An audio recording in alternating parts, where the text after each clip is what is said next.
Mother, tell your children not to walk my way. Tell your children not to hear my words, what they mean, what they say. Mother. Hello all, and we are all back. Actually, Now we got it. Now you got it. I mean, shit. Okay. Fuck. We'll figure it Let's out. see. All good. Yeah. All right. We're good. All right. But we're back. Echo and all. We're gonna talk Double or Nothing, which was this past weekend. Ricky was there, so he can give that, and we'll probably talk a few other things because usually we do these pay-per-view reviews and we just drag on forever. Sometimes we like zip right through them. It's like I don't know if it's going to be as animated as Dynasty's discussion. No, it won't be. Very great discussion. Probably one of our best discussions ever. Marquine coming in the second half was wonderful. Worked out perfectly. But yeah, I think we're just going to be a little bit more civilized with this. Yeah. Overall thoughts, everybody. Overall thoughts. Who wants to start?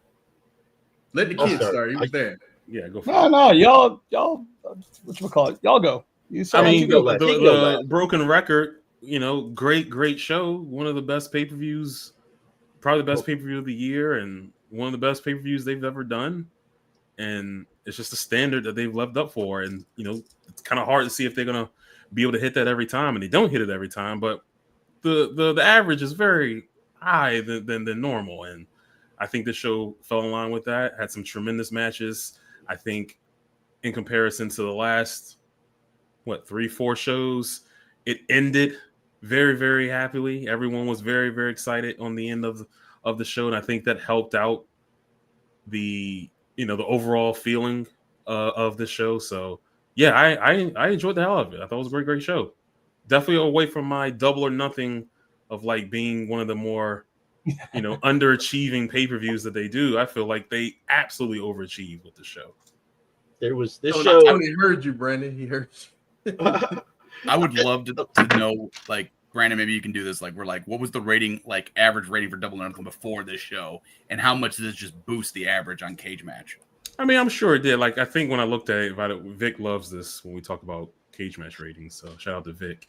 I think it was like 7.8, 7.9 as far as like overall with the shows. That sounds low to me for a AEW pay-per-view too. So I mean, your point stands. Well, that's I'm saying the average of these shows. I feel like have been that but this show below the average of what I would. Yeah, this show is actually through the roof, and especially with how long. It's surprising with how long this show was. People still. But you know what? This match, people complained about Brian Alvarez complained about the length of this show. This show didn't seem that long though.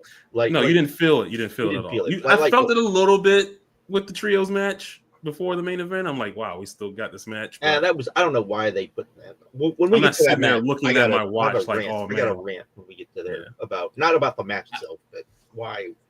I personally think that, like, at this point, we should know by now that AEW pay-per-views go long, but you got to give a massive kudos to the crowd because they stayed with this show the entire night and they paced themselves well. And I mean, Kid was saying the same thing while he was watching it live, where like card structure was perfect.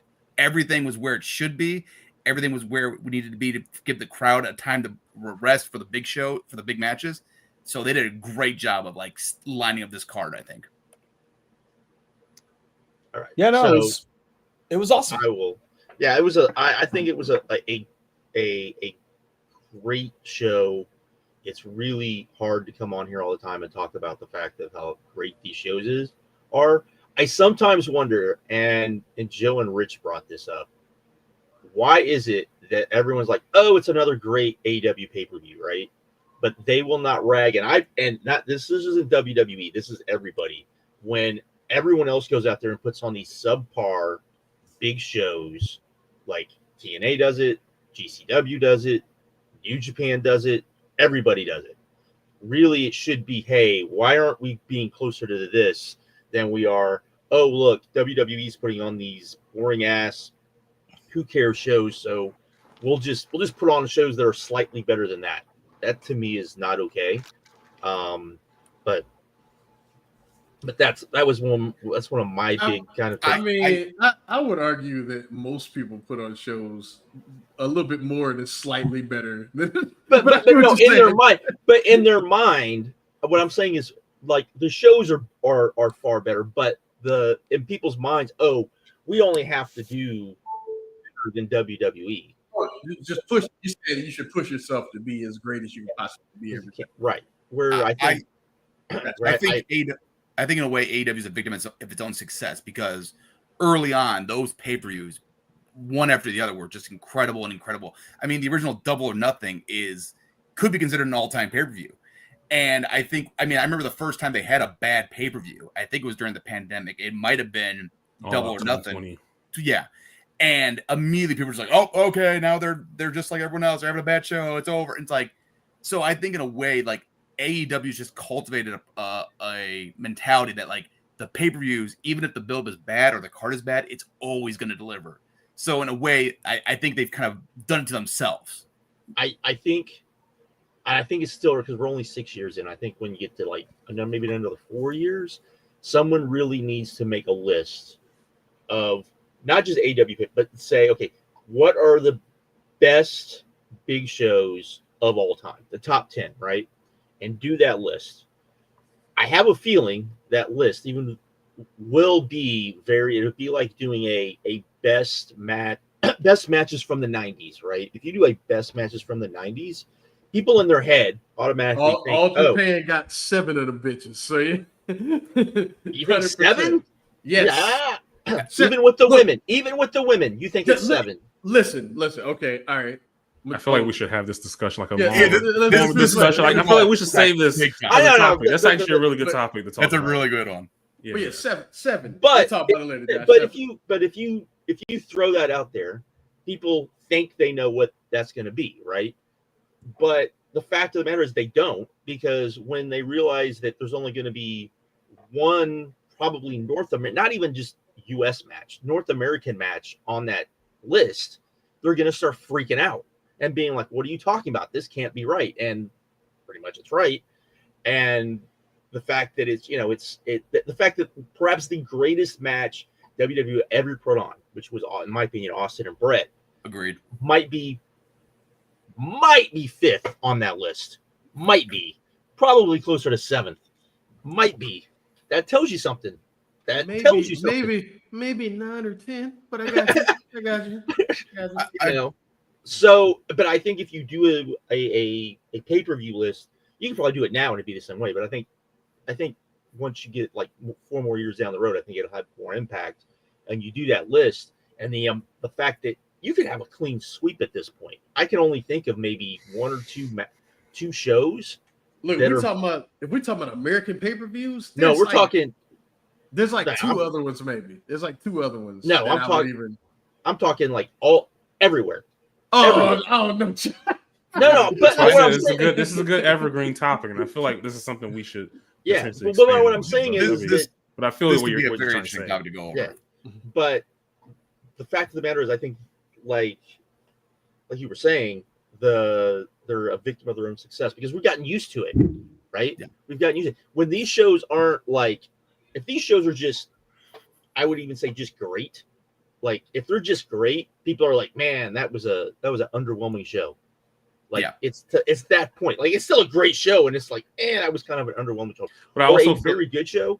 I also feel like the shows are definitely a victim of the main event. Like the main event is the lasting impression on these shows. If Revolution had a great main event, I feel like this will probably be on par. That would be that'd be like an all. I mean, the fact that people automatically said this show is the show of the year, when Revolution, that was a damn good show. I think Revolution might still be the better show, personally. But again, when people look at the lasting impression, which was Mox versus Colt versus what we had here, which was an incredible match between Hangman and Ospreay, you can see why people would kind of lean more towards this show here.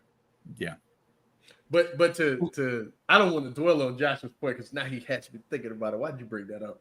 Like I still feel like you gotta separate the other shows, man. I don't like American pay-per-views are just so different, bro. But we're talking about this like because I'm gonna keep it just at American pay-per-view. We're talking about this American pay-per-view.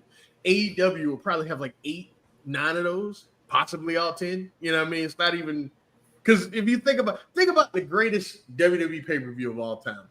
WrestleMania 17, right? I'm not even thinking about that. Like, I would have a couple takeovers over that show. But see, I'm not necessarily counting those because those aren't really pay-per-views.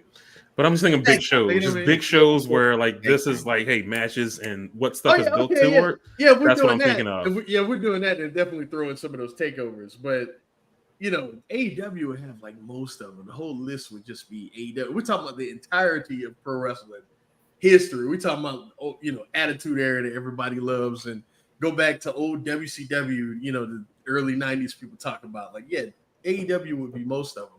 I thought this show, just back to this show, I thought that it was probably the show of the year, if not like, it's either, for me, just my emotional connection, it's either this or Stardom Grand Queendom. In the ring, it was probably this. From a storytelling standpoint, it was probably that. You know what I mean? So we'll see. But yeah, man, this is incredible. Incredible show. Incredible show. It was a show they needed too, because I mean, I mentioned it going in. Like I thought this was kind of stuck between Revolution coming off of that because that was a big show for them, and in between All In. And I thought this was going to get lost in the shuffle, and they proved that this was not the case. And honestly, it made me more excited to see what they do with Double or Nothing next year if they do the Owen again as the main event, or you know, I'm excited for Anarchy in the Arena to come back after this night. I am scared for Anarchy. Yeah, I'm excited to see how they try to top it and if they can. But I mean, going in, I was not really feeling Anarchy in the Arena. I'm like, oh, okay, this will be fun, and then within the first 10 minutes, I was hooked. And you know what? Like, that's been the case. That's been the case. There's probably how many of these matches have there been? 4. 4. I would say going into them, probably 3 of them. I think you could say you felt this way. I think easily, but then they always seem to over deliver. Yeah, I was excited for the first one, and right. I was excited. Yes, very much. Like, you know, cool. But then shit happens. Yeah, and then shit happens. You're like, well, fuck. So, yeah. I can't wait till we get there, man. I can't wait till we get there. Well, so let's say from Kid. Kid, how was the live experience? It was. Quick thoughts about Dean when you were there. I could do Dean now. I could do Dean after. Yeah, just knock it out. Your whole weekend that you were there, just real quick. The weekend was lovely. It was still incredible. It was actually really cool to meet other people there that had gone to the last 3 Double or Nothings, just like myself and my friend had. People who were from California. We met a couple from Colorado. We met another group from Arizona, but they were going to Vegas every year for those shows. It was kind of cool that the Memorial Day weekend tradition that we were joking about last week, it's not just, I mean, I've always known it's not just us. I just wasn't sure if that was going to persist once it left Vegas. And met a lot of people who had like gone to all the shows. And I thought that was really, really cool to see that even in Glendale, Arizona, the tradition still continued, which is pretty awesome. The arena was incredible. That was one of the best arenas I've ever seen a wrestling show in. Like everyone is close to the ring. Everyone's close to the action. The hallways are fucking modernized. It's like a random pet peeve I have going to sports arenas around the country. Like it's actually looks like it was refurbished in 2015, 2020, 2025. Not this crap that existed in the 90s and just stays there forever. That made me very happy. There's like modern Wi-Fi. There's self-check kiosks. There's updated merch stands, updated concessions. Oh shit, let's go. Desert Diamond Arena, fantastic product. It was you get in, and there's like 10 different security entrances to get in. You may think that sounds simple, but when I went to T-Mobile Arena for the 2022 show, there was only 2 entrances for the entire building. That's in Vegas, and that's in Vegas. Wow. It's a day. You wait outside. We waited outside like 45 minutes just to get in. Here we're in and out, in and out. It was incredible. So I got to ask you, Kit, then, do you want them to go back to it next year, or do you want to go back to Vegas? I would. I'm more open-minded to we'll make Double or Nothing a traveling experience to a bunch of different shows. Doing this again might get a little repetitive, but the arena was so good that for the AEW pay-per-view itself part of the weekend, I have no doubt that will be incredible because it was a great experience in that regard, and I would be amenable to that if it came to that. But I don't mind trying new things because I might find a new arena that I like. Like I love this arena. Maybe I'll find a new one in Denver next year or something like that. So the live experience was awesome. I won't comment on the matches because we're going to go through each match individually, so I can just give more color there. But the live experience, the whole interface of the venue, the way everything was absolutely spectacular. Like truly better than any live experience I've had in Vegas from an arena standpoint. Wow. So that was great by AEW. Dean was lovely. The show just went up right before, like about an hour before we started recording. They just put it up. We had a great time. It's the Dean show takes place right in front of Desert Diamond Arena, which is in front of a fountain plaza, which is where like all the bars and the restaurant of this district are. And so it was easy to just like walk up to the show, walk out to get food. But instead of like in a regular wrestling show when you're like settling for bad venue food, these are like food from like really good vendors that are all nearby that you could just go wherever you want to get like a good meal or a good drink, etc. So also from a live experience, lovely. Like we're watching the Rhino Matt Manders match. Is that guy's name? We're watching the match and I'm like, yeah, I didn't think that match would open the show. I thought they'd open with like something more high paced. They open with that match, and I go to my friend. I'm like, "Hey, like, we've seen a lot of gores in our life. Kind of want to get some food. Are you cool if we miss the gore to go get food?" And I watched the gore on YouTube just now before we started, and it's like, yeah, it's just exactly as I thought it would be. Totally were there the fact that you said that there was in this area of like bars and restaurants and stuff, and the fact that it was a free event? Did you notice anyone like who would probably never go to a wrestling show, maybe just walk up just to be like, let me just see a couple minutes of this or what the hell's going on? Yeah, you constantly saw a lot of people coming to and from, and that wasn't all like wrestling fans rotating. You saw like new people. You could probably see it on the stream because they're not like directly touching the other wrestling fans. They're like a half step behind, but they're clearly like stopping and like, what is this? Like it's the real life good logic of the bad wrestling argument Vince Russo gives that a casual person's changing the channel and they see like a pop star on the wrestling screen and they stop and they watch. Like that's kind of what this was, except there wasn't any cultural stuff. It was just wrestling and cool wrestling at that. During Cybernetico, especially, there's bias here, but I got the sense the crowd grew during that match. That's what I thought towards the end, like looking around at the finish compared to when the match started. I wonder if the stream verifies that. But it's a good show. It's a fun show. Cybernetico was awesome. The Lee Moriarty per title defense match was like a very good classic Lee Moriarty match. The other undercard matches were all good. They were fun and quick. Like Beast Mortis and Slim J was exactly what you'd expect. A fun 8-minute, lovely spot beatdown kind of match. And then Josh Woods' match against JD Drake was like a solid, good, regularly sized mid-card match. For a free show, I have no complaints. I would say it was a good show. Main event was kind of bad, I thought. I'm wondering how it comes off the stream. Live, I thought it was kind of bad. People were gassed after Cybernetico. I don't know why it went on last, but I thought the Cybernetico was worth the time, worth the effort. It was really cool to see all those legends in the ring one by one. What did they mean with the dog collar match? Yeah, the dog. Yeah. Oh, it was bad. Oh, yeah, man. I thought it was bad. Maybe you guys, man. You guys might watch it and you might think, oh, it wasn't bad. It was just like a 2.5-star match. I mean, maybe, but like live after Cybernetico, it was really flat. 2.5-star match for main event's kind of bad though. And especially when Cybernetico was like lovely. And like I have when you mentioned that, I was wondering if they're just worried about lighting or if they like notice like, hey, we got a lot of people here. Like just put the big match on now. I don't know why they wouldn't main event with Cybernetico because that was the big selling point for the show. Yeah, maybe some guys had to leave too, and they were worried about that. It's unclear, but all I know is probably not visible. I have a little callus here on my middle finger from the claps that the crowd gave for Blue Panther throughout the match. You will hear a lot of obnoxious Blue Panther chants started by a few fans in that match, and I was not shy to join in when it was my time to help out Blue Panther. So it was true. It was a lot of fun, and seeing Danielson put up Blue Josh posted the video. I was just gonna say that because like. Josh knows how we came on here, had the Sabu show talking about tape trader. Blue Panther was another dude. They're like, you guys tapes, bro. They were like gold. they were like gold, man. And you can tell, like, I don't know if you ever seen some of his old stuff, but you see why Danielson loved him so much because you can see Blue Panther all through his stuff, all through his work. So yeah. And he really brings it in that match. Like I would have understood 200 people, free show, you dog it. Like I would totally understand at his age. But he brought it. He really participated, and I would say he was just as over, if not more so, than Hologram was. Whereas I guess for like the modern audience, maybe they might have more TV familiarity with Hologram than Blue Panther, but Blue Panther was a shining star throughout the whole match. And that man don't know how to dog it, kid. He don't know that's how to fair. dog it. That's fair. It was a great experience. Hopefully you guys liked the Cybernetical match as much as I did. And did you get to meet Josh Woods and tell him how much of a fan you are? No. I just yelled at him during his match, like, "Where the fuck were you at pickleball, Josh?" And then a few other people nearby were laughing with us, and then someone else accosted him for that. Pretty much this whole match is just us berating him for no showing. Oh, you bullying the guy.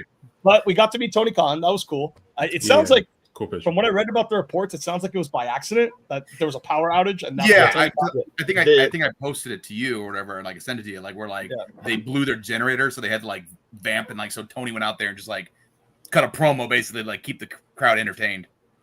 It was great though. Stop, took a picture. We thanked him for doing the show. He was like, "Oh, you guys coming tomorrow?" We're like, yes, of course.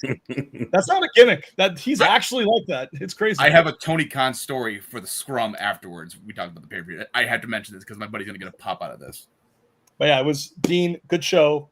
Good Cybernetical match. Great Cybernetical match. Some good undercard matches. Hopefully the main event comes off better on stream than it did for us. And good show. That really makes me sad, man. Those are two of my favorite guys to watch, period. They had a bad and Danielson prefaced the match by saying that Adam Priest, in his opinion, is the best indie worker on the planet right now, and that he has never seen Mad Dog Connolly wrestle, and he's so excited to see him wrestle. And it was just flat. Like, it was flat. The ref did a bad job, was constantly getting in the way of the dog collar throughout a lot of their spots. That's no good. God damn it, man. Getting angry. Still watch it, check it out, and see how it is. Watch it. Maybe I'm being too harsh. Maybe you'll think differently, because like we were all like, there was so much emotion in that Cybernetical match that even for only 200 people, you could tell the crowd was just really behind Panther in such a way that made the match memorable to me. That's cool. I'm so mad that it wasn't aired live because I was like actually looking forward to it, and it's like, hey, when's this thing going live? And then I can't remember who it was posted like, oh no, it's airing on a delay. It's like I was pissed because I had literally set aside my entire Saturday night to watch that. You no worries, you'll still watch it. Yeah, I'm gonna watch it. I mean, by everyone that was there, it sounded like it was probably the right decision because it was outside. Like the generators went out, so they kind of knew what they were doing when they were like, we'll put it up later. Sometimes it's better to make a show live and free for the fans and then just put it up later because you'll probably get more traction after the fact because of word of mouth. Yeah, we're good, and we can go on to the pay-per-view. Hold on. I'm so happy Tony Khan even did this show because it shows that he loves pro wrestling and he understands his roots. I get so angry at him because I know who he is. Just wanted to throw that out there. I know who you are. We got another one coming. We got another one coming. You know what I'm saying? That's awesome. Who else would do this? Why do you think I love pro wrestling not doing this? Why do you think they're running shows at the ECW arena? Why do you think he's doing that? Because he's one of us, man. That's why I get so upset. Like as wacky as that sounds, he's like, hey, let's go do this. He also, I love Tony, man, because like Tony he's us. He is a wrestling fan who got money and is going to be put on a wrestling promotion for wrestling fans. And not in just this day and age, but a deep wrestling fan. Deep 20 years. For 20 years, we had to put up with Vince McMahon being the only game in town. I was thinking about this the other night. If he really wanted to, he could be like, when people talk about him just like wasting money, do people realize he could like just go, I want to spend $1 million. How much money Tony Khan wastes? Here's the thing: he could go literally. I'm going to do the greatest one-off show ever. I'm going to spend $1 million to put on a show, not give a fuck how much money I make, and that would be like us spending like $100. Do people not get that? No, they don't. People not understand that. And they count his pockets for some reason. I don't count Tony pockets. I don't care how much money he loses. Someone said you're the best wrestler. Don't care. Someone said he could run AEW shows for a year and never sell a single ticket and still not be broke. And that's guy's a billionaire. Yeah. Last thing before we move on. He also gave a speech about Dean. I don't know if that one got uploaded. Like you saw Danielson's, but Tony gave one too. I didn't see the but it might be on the show. So, and he said for those because wondering, because I didn't know this. I mean, I knew of DVD-VR, but I didn't know that this specific part of it. He said Tony said in his speech that Dean's probably biggest contribution is how relevant he kept Lucha in the United States and how relevant that forum kept Lucha in the United States, and that's why he wanted Cybernetico on the show, because he thinks all those guys like really like got a lot of popularity from U.S. indie wrestling fans because of that site. So, and Danielson mentioned did you post there? I never. So here's the thing with that site: you had to have some balls to post there. That was not. That was not you. You did not go. That place in there was toxic. You can say it. That place was fucking. It's not just toxic, but you had to know your shit. I mean, there are people that you would probably think posted there that I know never posted there because of what I just said. Because it was like either because they also had like weird tastes too. It wasn't like it was. Yes, pretentious ass motherfuckers. Yes, right. But and heaven forbid you walk in there like brand new and be like, you guys don't know what the fuck you're talking about when you talk about Mark Henry. Like you can't be like that's just not what that site was. Oh yeah, they did love Mark Henry, and I was like, this guy's son. Hey, y'all know. But the thing is probably the time that board was like the biggest was not when most people knew about it. It was probably before then. It was probably like the real early 2000s, before like you had like an explosion of that stuff on, before the indies got super hot, before like all of that, and when wrestling was really down. That's probably when they got. I would think, if I remember right. I'm trying to remember, but yeah. But I mean, you had Dylan Halls on there, and I mean he's one of those dudes. I mean. Look at his taste and stuff, and that's all you got. You know. Look. I love my dog Joseph Weirdness. I know y'all probably familiar. I think he posted there too, so that tells you all you need to know because Joseph got really weird taste. Yeah, like unique stuff. So yeah.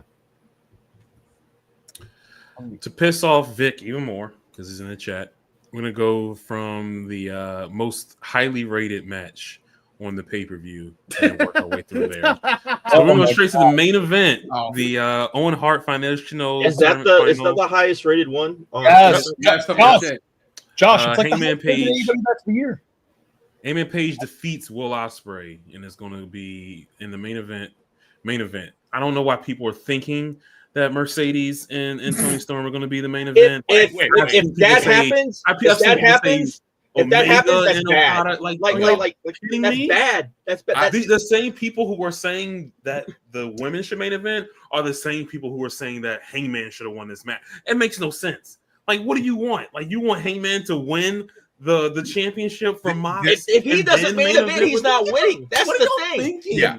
If he's not main eventing, he's not winning. That's the thing. These people are just thinking with their heart, and I get it. You want to be invested in pro wrestling, but be fucking smart, bro. The main event is going to be Hangman versus the women can go on second to last. Looking back, it'll be fine. Toni Storm and Mariah May should have main evented Revolution, no question about it. But if you think for a second that they're not going to main event All In with Moxley and Hangman, two of their biggest stars from day one, all that shit, you're high, okay? There is no fucking way they're main eventing All In with the women. And not to knock the women, they're probably going to have a great match. There's no fucking way. I mean, this is the biggest. I mean, you're talking about the biggest. This literally will probably be the biggest match. Absolutely. That the women have ever had. Going in is Hangman trying to redeem himself and trying to get the belt back from the Death Fighters. I think this will be the biggest women's match they've ever done. Fair. But you still can't. It could be better than Mariah and Toni. You still can't have that match main event over Hangman and Mox. Not a chance. If you do that, that is a red flag. Oh shit! Moment. I always feel like the most important match should main event. Like I'm never the guy like, oh, the world title should always main event. I'm always the guy. The most important match should main event, and the most important character in all of AEW is Hangman Page. Yeah. So, just that. And again, the whole angle just screams this has to close the show. Whether or not Hangman wins or not is up for debate, but like it has to close the show for the maximum amount of drama. So this match, I've seen some people say like match of the year, one of the best matches in the world. I don't necessarily agree with that, but I think this was a damn great match. I enjoyed it a lot. I enjoyed the story that they told throughout. I enjoyed the when they were flipping back and forth between using like their rivals or their inspirations moves. Like I enjoyed all of that for sure. Again, I don't necessarily see it being on like match of the year level. I think there was probably a match that was probably a little bit better on this show. But I enjoyed this a lot. And I was very surprised about the outcome. I enjoyed the finish, and the outcome very much surprised me.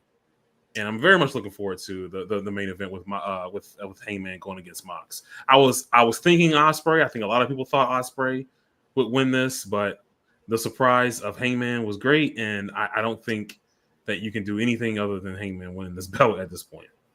I really hope they put the belt on Hangman, especially because I've said it before, like Hangman's storyline is stuck in this redemption thing. He has to redeem himself and everything like that. So like I feel like him winning the belt moves him on to that next step, whatever it is. Whether he holds the belt for a month or two years, whatever, it doesn't matter. Him winning the belt is his redemption. And especially for how bad his title reign was, I kind of wanted to get a decent reign this next time.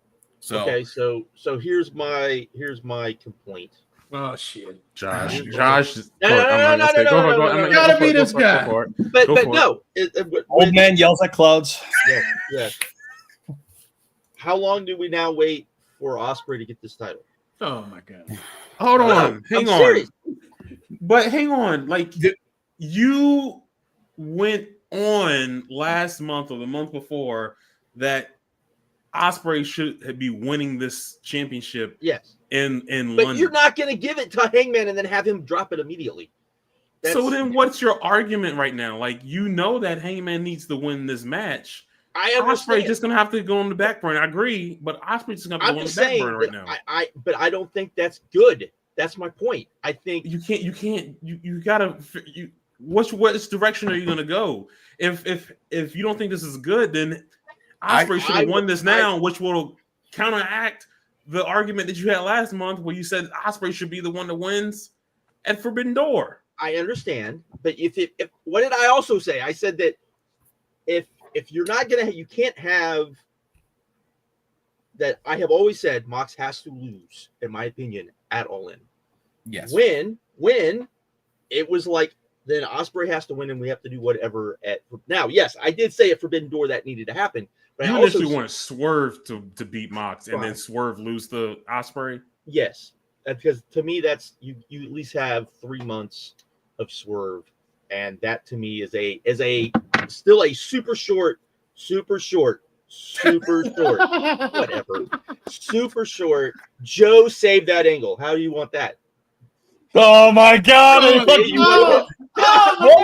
knew it is never them. It is never their credit. They've been champs for 8 months. The company's felt the hottest it's felt in 2 years, and it is never their credit ever. It's always someone else's fault. And I've been way too nice to you about it. I'm just giving you shit. I'm just giving you shit. Here's one thing that you're not mentioning though, Josh. Is that like I was talking to a couple of friends about this. Is like everyone's talking about like Ospreay needs to win the belt. Ospreay needs to win the belt. Do you know how many times he's challenged for the belt? Only once. I understand that, but my thing is if you wait too long, if you wait too, like he is not gonna be Tyler Black. Okay, they have only given him one title. I don't know. Hang on. Tyler Black, I agree how with many him. title match did he get before he won that fucking belt? He is not going to be that way because they've been smart about keeping him in the main event picture, but he hasn't challenged for the belt yet, except for the one time against Swerve. They're doing very good job. I agree, though. There is a time limit, but I think if you're smart, you can find a way to extend this until next year if you want. I would like with Hangman, how hot he is, and people exactly. There was going to be for most people, most sensible people, like this main event could have gone one way or another, and you Absolutely. could talk yourself into that person beating Mox. And the fact that it's Hangman, I feel like people like myself who wanted to see Ospreay win, I'm like, okay, like I can see them going forward with Hangman, and let's just see what they're going to do with Ospreay on the next I was year or whatever. convinced. I was convinced that I going into this match, like I'm going to see Will Ospreay beat Jon Moxley live. And when he didn't win, I was shocked. But it makes sense for like the Hangman storyline, like that he's the main character of AEW. Even though Ospreay's the best wrestler there, Hangman's the main guy. So you got to finish this angle. If the title win is going to redeem him, fine, let's go with that angle. Ospreay has not become stale yet at all. He's still having the best matches on the card. You got time. But there is a clock on that. And I think you're right. Next year is like, okay, it's nut cutting time. I think next year's too long. My thing is this. I feel like because y'all was yelling at me like, "Oh, Will Ospreay needs to win the belt because blah blah blah." I was saying that. Look, I was saying this a year ago. I was saying this a year ago. I know you were, and I told you were panicking before, and everybody's panicking now. The nature of Will Ospreay's character is that he's never won a G1. He never won a G1. Never won a G1 world title. Yeah. And he's the star he is without ever having a lone world title reign. I feel like as long as you make him feel important, as long as you make his matches feel important, as long as he does not feel like an afterthought, you can do basically whatever you want with Will Ospreay. He's lost so many big matches. But eventually he still needs to win. He still needs to win. Of course. I'm not saying he never should win the world title. No, that's how I felt about MJF. We'll get into that later. But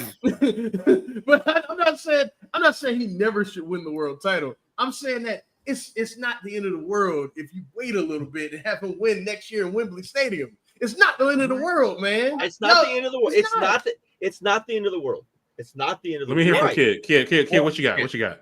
Well, I will say live. I heard you say it, Brandon, as I was quickly leaving the room. Like, I did think it was great. I don't think it was the best match on the show. I think most people there would agree with me on that. Not just because of how the crowd reacted. It's not the best match on the show. No. But it has like a night, like, you know how like when AEW does well and then WWE fans come and bomb the page? This feels the opposite of that, where like a lot of Hangman fans are so happy that he won that they're like coming and like rating the hell out of this match at a level that I don't think it deserves. Because as of right now, it's the best match of the year. Double or Nothing is the show of the year, the best AEW show of all time, because this match is rated so high. Like, I think we need to calm down. Like, I thought it was an awesome match, great match, really liked it, really good epic. Live, and I thought this live, and I thought this again watching it before we did the show today. Crowds into it, they're tired. Like, I think we all thought, and I thought, like, oh, it doesn't matter that you're following Anarchy. Those guys are so good, it does not matter. And certainly by the end closing stretch of the match, it did not matter at all. I think in the first 15 minutes, if you watch it back, there's a lot of the crowd is popping for certain spots, and then they're kind of like an exhausted fan that's still cheering, still into it, still dueling "Let's go Ospreay, let's go Hangman" chants. But the energy's a tad bit muted because they're so tired. And I thought that was just my live experience, but I rewatched it today and it confirmed exactly what I thought. That's kind of how also like them going so long and the fans knowing that like they were going to go long made them kind of pace themselves. And because by the finish, the fans were going crazy. Of course. And what I thought was interesting about the match is similarly, if you go back and listen, the "Let's go Ospreay" chants are pretty clearly higher than the cowboy shit chants. Pretty clearly. It's not that close. But Will kind of does the mid-match heel turn. You know what I mean? For the context of this match, not a broader heel turn. And then that's when the Hangman fervor turned up to a notch, to the point where that finish happens, and it's one of the most fascinating crowd visuals in AEW history. Like, if you watch when Taker beat Brock at WrestleMania, when Brock beat Taker at WrestleMania 30, one of the fun parts about watching that back is going in the crowd and seeing all the fans going crazy, right? I've watched that fucking pinfall like 300 times to go back and watch every single person's reaction. One by one. I think I'm at over 1,000, truly, over 10 years at this point. And so you do that for this match, you'll see like 75% of the crowd absolutely lose its shit. And then you still see that shock that we're talking about from like the other 25%. A lot of hands over the mouth. My hands over my mouth. You could see it on camera. Like a lot of people like with the surrender cobra, like a lot of like shock, like truly shock. at the finish that I agree with Brandon. We all thought it going in, but in hindsight, it does kind of make sense because credit them for this. They weren't, and we talked about this in the Dynasty shows too. They weren't just building up Ospreay that whole time. The whole MJF feud makes perfect sense with him being the one to take down the Death Riders. It alluded to all of this. Like they say, based on the reports, that they didn't decide until this weekend, is what Sean Ross Sapp and PW Insider both said. And I guess I'll take their word for it. But if you just follow the television, you would think this was planned the whole time because it fits in perfectly with how the Hangman feud was at the start of the year. It does feel like it. I think a lot of us, we were just blinded by like Ospreay's the new guy and like he was so good at the ring. But at the same time, Hangman has always had that crowd in the palm of his hand. Like he controls that crowd so well. And, you know, being at live shows, I mean, like every time Hangman is out there, the crowd is eating up everything he's saying and everything he's doing. So, and when you know it all in, he's going to come back to his old music. It's going to get a massive. I hope not. I love the new theme. I hope not. No, man. Marquine, It's the whole point. He needs to have the cowboy theme. I am aware, but the theme is better. The new theme is better. It's objectively better. He needs the old theme just for the title win. Like he can lose it. What about this? Man. What about this? Hang on. Best of both worlds. You have him come out on a horse to the old theme, and then he gets off the horse and he does the entrance, and then comes out to the old one or the new one. Look. Either way. I just hope it's not permanent. You use the old theme for the show, and then you just use the new one because the new one is better. But I like the old one better, man. I'm with y'all. And I thought it was a great match. I think it's being a little overrated right now in the moment, but I still thought it was a great match. Brandon, for the record, what I don't believe is that report that Ospreay and Hangman were pushing for the other guy to win. Yeah. And I think that's just so goofy. That's ridiculous. If that's true, we need to have a serious we have another talk about what people need to be like pro wrestling. Start you know, politicking for yourselves. Jesus. Politics is okay. A little bit is okay. A little I can believe that Will was pushing for Hangman. I can believe that both guys were okay with the other one winning, but I don't believe for a second that both of them are like, oh no, this guy. No, you beat me. No. Yeah, exactly. No. Well, but to Kid's point though, he said that at the beginning of the match, you heard more "Let's Go Ospreay" chants. I think a lot of it had to do with the fact that nobody actually believed that Hangman was going to win. What were the Vegas odds on Hangman winning? They had to be. It would have been a lot of money. You would have made a lot of money. No, I like me and my friend actually had a debate of which finish would be more surprising, and I truly thought Mercedes was never losing, but I truly thought it was equal. Like either Jamie or Hangman getting the upset. I thought the winners were just that locked in. I'm with you. Honestly, I'm with you. And so I think I would not rule out Ospreay winning that title at Forbidden Door. I don't think that's out of the question because I've long said on this show that we need an AEW title reign that goes like a month. I'm not saying it has to be this title reign because of how long we've invested in this story, but one time we need a champion to lose. I just don't think they're gonna. I would agree with you. I'd be like, oh, it'll be fine. Think it's gonna be We're gonna finish this story and then you go with the Ospreay. Because I will say this, I'm gonna piss off a lot of people when I say this. I don't think Hangman as champion is necessarily great. I think that's one of the things. I don't think he makes a great. Yeah, I think the chase with him is better. I think Ospreay as champion would be better than. And to Kid's point, if Darby ever wins the belt, he can hold it for a month and lose it, and nothing will be lost. Well, you have some people. If I said if, but he would be the ultimate chase guy. Like you get the chase, you get Sting to come in to hype him up. He wins the title, and then like a month later he's out. What they should have did with Yeet Man, they should have did with Yeet Man. That's what they will do with Darby, and it'll work out well. Yeet Man might lose in like 2 weeks. Like that's what I'm saying. Like the lose in 2 weeks thing. It's very weird. I love that we all just call him Yeet Man, but that's funny. I think don't rule it out. That's all I'm saying. Don't rule it out because Ospreay. No. I mean, if they do that, I'll be like, this was what they should have done. Because, like I said, I don't think Hangman as champion is as good. But let me. I could definitely see the chase being more important. But this version, I haven't seen this version of Heyman as champion. I saw the 2022 version, but not this version. So Josh, but let me ask you before we go on to the next match, because it's relevant here. Like, would it bother you if when Ospreay finally wins the title, he goes back to heel Ospreay? I do feel. I don't. I feel like he should start. He should start as a babyface and end that title reign as a heel. There you go. I would love because to see the thing is, and I would Kingpin. let's take what you let's say he's the one that beats Hangman, right? And it's a short reign. You're gonna have a section of the fan base that are not gonna like Ospreay because of that. You're not. And I think if you lean into that a little bit over time, and you do it over time, you do it over like gradual, where he's like, hey, I killed myself. I did all this stuff. I'm finally champion. None of you, not the you people chant, but more of the, I did all of this stuff for you. Fuck this. I'm doing it for me now. And I'm going to do what I want to do and go from there. There's a lot of ground to cover with Ospreay as a babyface champion right now. So we could be talking about like him holding that belt for a year as a babyface before you even touch him turning a heel. We can. I mean, that's what Josh is saying. That's what they did with the United Empire. That was the point. Yeah, exactly. I love the United Empire stuff. I thought it was great. He decided, like, look, I'm done being the guy, the plucky sidekick to Okada. Like, now it's time for me to do shit. He was like the little brother. Yeah, that was the whole thing. Yeah, and it was great. I think Ospreay as a heel could be great. The big thing is, though, like, you got to give it time for it to naturally happen.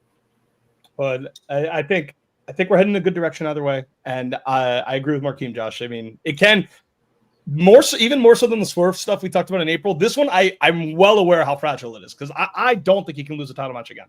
I think we've hit the limit. Oh, yeah. I'm with you, kid. That's it. Like, no more losing title matches. I give you that.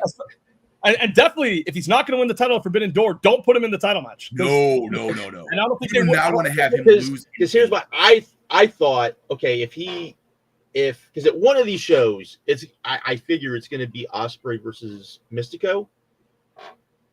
I don't know what you do with Ospreay at All In unless you're going to do the Mystico match at All In, because that's a big. Listen, hey, if they do that, I'm going All In, y'all. I've been on the fence. Take your spot, man. Listen, man. Oh my god. I don't even think. I think because Mystico right now isn't the best that he's ever been, but I think just that moment within itself will be. And I hate saying that, but it would be a cool moment to see them go at it. Could you do it in a gauntlet thing they do? I can't remember what they call it. They already did that kind of. Yeah, he's won 2 of those already. I don't think. No. I'm saying like the Mystico Ospreay stuff in you could a do gauntlet. that. I would just do it as a match. Okay, I would rather do that. I'm throwing it out there as a way of like getting the moment of those two guys locking up, but not having a full match if Mystico isn't as good as he once was. That's what I'm saying. He's just hurt. Okay. So well, then let him rest up then and save it for All In. Don't try to threaten me with a good time, man. Mystico is definitely not the worker he used to be, but the aura in that match. What did kids say? Yeah. The Riz, because that's the one.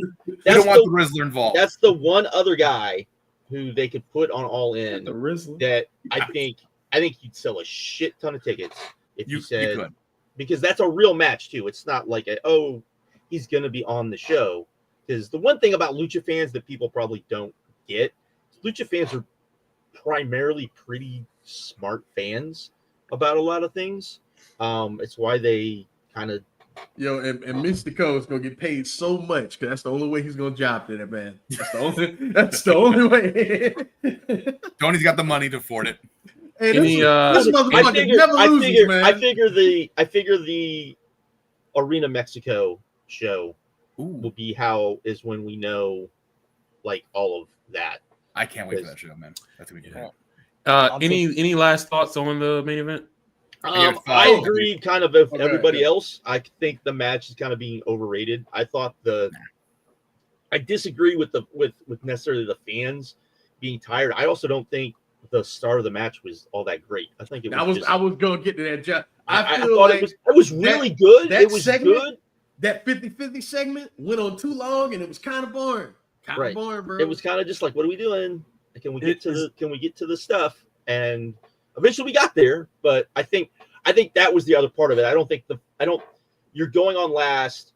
It's a long show. You kind of have to doing that is fine, but you also have to realize that you have to give the fans a little bit more than that to kind of wake them up or keep them. And there was a couple moments. I mean, obviously the big one with the table. I feel like, and I'm not necessarily gonna get. I know Joe Lanza kind of talked about this, and I'm with him. I'm 100% with him. Like the table broke, didn't go according to plan. Then just sell it like, yo, this fucked up. We both hurt. Let's both. You know what I mean? Let's both. It looked more brutal.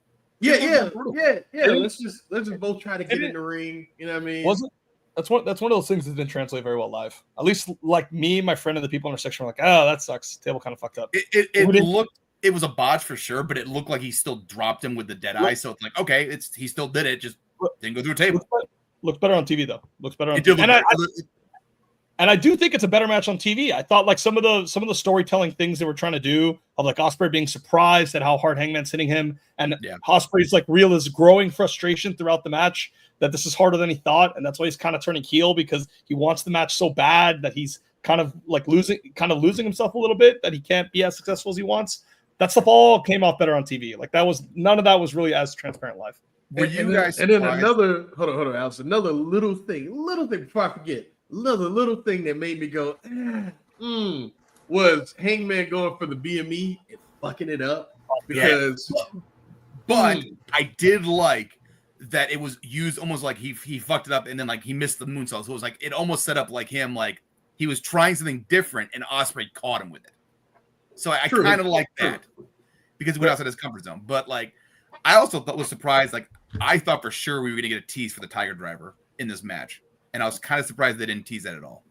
I think that's what he was teasing on the table though. Before I think maybe, but they didn't acknowledge it on commentary. They just kind of said it was going for something. True. Like I thought for sure like the finish was going to be a Tiger Driver until Hangman won. Great match. Ospreay's had 2 better matches than that this year, in my opinion. But great match. I think this is the best match of the year, except for one other thing, which was Omega versus Gabe Kidd. That was better. Nah, hell nah. Ospreay match on free TV was better than this. No, I disagree. Fair enough. All right, let's. Hey, this is definitely not DVDR because these motherfuckers will still be arguing. It was like fair enough. Cage match too. I've also seen it twice now. Those matches are better. Okay, congratulations. He said, well played, chap. Well played. First of all, kid, you taught me something. I didn't realize what it was called. The Surrender Cobra. I didn't realize that's what that is called.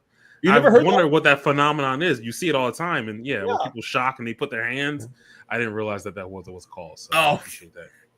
Well, because it's especially done in sports when your team gives up like the game-winning touchdown, and you're depressed. That's why it's surrender. Go ahead.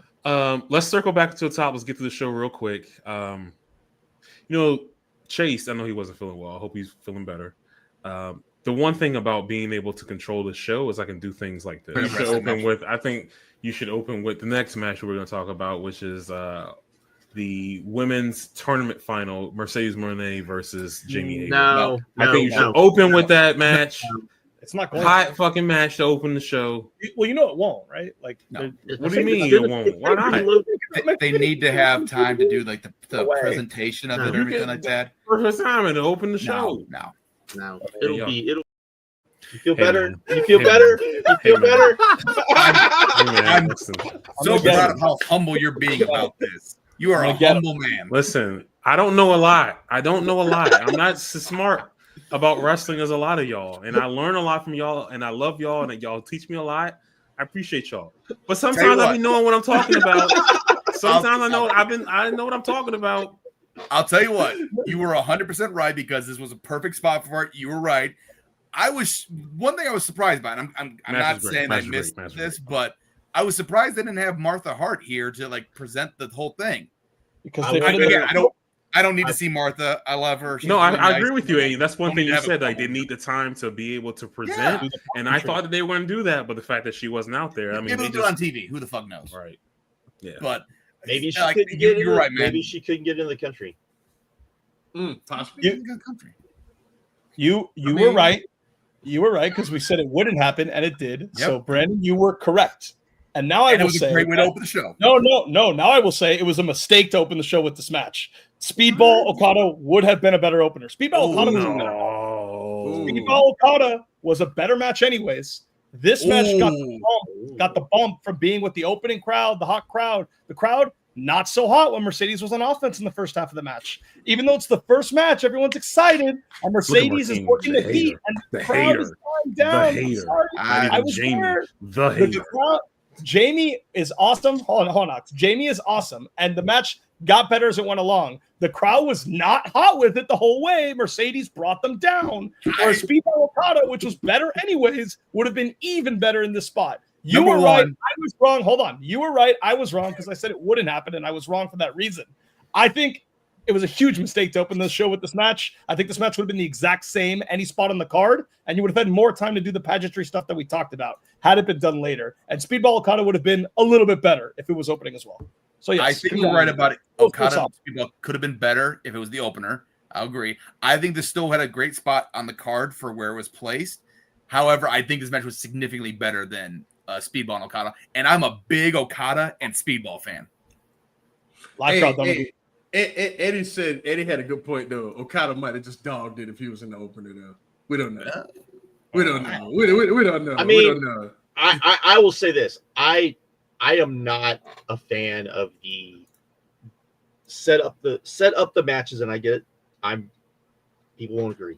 Set up your card so that you have these the rest matches. I don't like that. I like you like the New Japan. I like the New bullshit out the way. The Wrestle Kingdom 11 where it's like, man, this undercard, this is all right. But the problem with that, amazing. The problem with that though is you got to train your audience. New Japan has trained their audience to know that like the best matches are going to be last in the card, and you don't see it with American audience. And I don't know if you could train American audiences to know that. It's a good point. It's a good point. Maybe, but I don't know. It's gonna take a while. It would take. I don't think to do that, though, Josh. There you go. I agree, but I think it didn't matter as much on this card, right? But that 6-man at the end, I think would have been better. We gotta get there. We'll get there. Would have been. You're right. You're right. It was a victim of card placement for sure. Like I don't think it should have opened. Sacrifices had to be made. I don't think it should have opened, but I think it would have been. Man. You got to give the people a chance to take a piss. I guess. And I'd rather there be a match that I don't really care about to give the fans there a chance to take a piss, rather than the WWE style of, hey, let's chill for fucking 20 minutes with commercials and bullshit instead of putting on a fucking match. Hangman and Ospreay would have been fine. They would have been fine. It would have been the opening of Hangman and Ospreay was what you would have expected it to be if it was immediately after Anarchy in the Arena anyway. You're probably right. But yes, I thought this match was disappointing. I thought it was like a 3.5 star, very good match. And by the way, I'm the hater. By the way, everyone I spoke to live agreed the Speedball match was better. On Cage Match, their rating is nearly identical. And it's Mercedes is 8.53 and Okada's 8.52. I had them the same. Like I'm not 60. I wouldn't vote difference, but about the same. Yeah. Nah. I'm with Kid. I think the Okada match is better. Not because y'all think I just hate Mercedes. But I'm gonna be negative to Kid's point. Good God. Because like they were quiet and not just in the quiet, like, oh, the heel's working over the face. No, because she's doing here's the thing. She's doing the character stuff in that whole segment, right? Problem is, that's one of the corniest characters in the history of characters. Like this chickens, my lady said it the best. When we were watching this, she was like, Mercedes Moné is what people that don't watch wrestling think heels are. Like the way she acts is what like people that don't know anything about pro wrestling, right? When they think of what is a bad guy in pro wrestling, right? It's as corny as this girl is, bro. Hell of a wrestler, cornball character, bro. Completely corny. Completely like leading up this match, right? And I wasn't here because I wasn't here, but I want to talk about it. The promo segment, right? With Jamie Hayter and Mercedes Moné. Jamie Hayter, such an amazing like emotion, fire, all that stuff. Like about as great as you could possibly get. And then she's acting against this mannequin, this fucking mannequin Like, bro, like I am the Beyonce of women's wrestling. That was a great line. And I asked my girl 1,000 times, what does that mean? Like, she's a Beyonce fan. I'm like, what does that mean? Like, that she's the Beyonce of right. women's wrestling. That makes no sense. What does that even mean? Like at this point, like I He's know the diva. and like I know Beyonce's gonna kill that women's pay-per-view WWE's putting on. Oh, we're gonna talk about that. We're gonna talk about that. I've given her a pass because the matches have been so good, and I really like this one too. I think I went like 3 3/4 stars on it.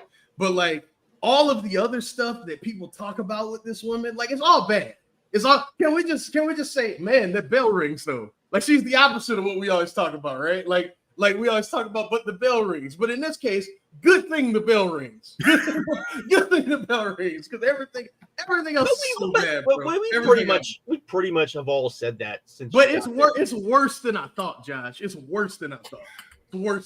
Some of those segments, like I've actually liked AEW television a lot more than I have recently. But like instantly when Mercedes comes on, I'm like, oh my God, it's all the shit I didn't like before. It's all in one person, one human being.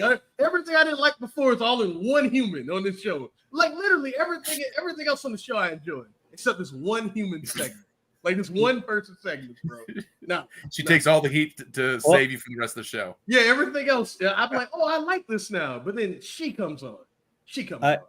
I don't know why. I understand the logic. I know Brandon's logic of the openers like should be hot, like should be big matches, etc. It gets the crowd into it you have an energized crowd with a hot match. That's a good combination. And I totally understand when it's a non-title program, like when MJF and Hangman opened the show, or Stenerico at like that Ring of Honor pay-per-view years ago when they opened the show.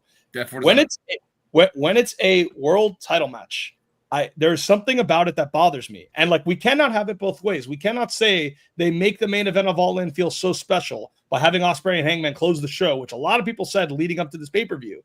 And for me to do that match in the opener, no pageantry, no nothing, and Mercedes just wins and we just go to the next match. It kind of does make this Owen subservient. To be fair, she herself did try to make it a big deal. Like she ran straight for that trophy when she won, and they shut off the pyro. That was cool. I give her that. That was cool.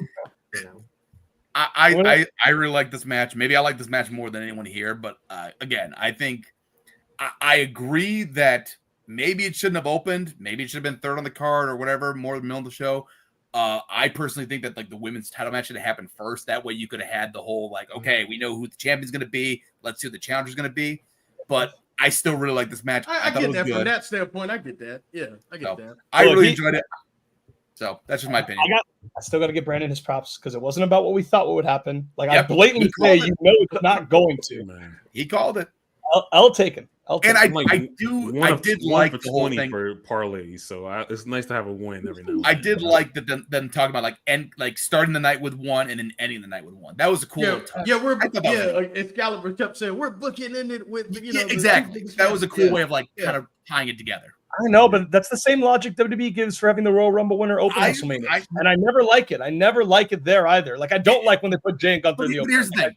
I think it's to be fair though, kid. This would be like if a Royal Rumble started the Royal Rumble pay-per-view and then ended a pay-per-view. Now, if they have Mercedes and Tony open All In, I'll be right there with you on that one. Now they're not open, bro. But I'm just saying, like, why, Josh? But Josh, if the opener is for like the third most important match on the show, then why not? No, I agree with you. I agree with you. I agree with you. I'm not think they're the exact same. If it was me, I would have opened that show with the stretcher match myself. Ooh, maybe. Kid, the impersonation was so spot on. Like we can move. By the way, we said we'd go by cage match order, and then Brandon totally subverts the order just to get No, I mean I went to the main event. We can get our energy out in the main event, and then we can talk about the opener, which was one of the better matches on here. This was a roller coaster of a night. Great match, good match, great match, good match. That's way back and forth.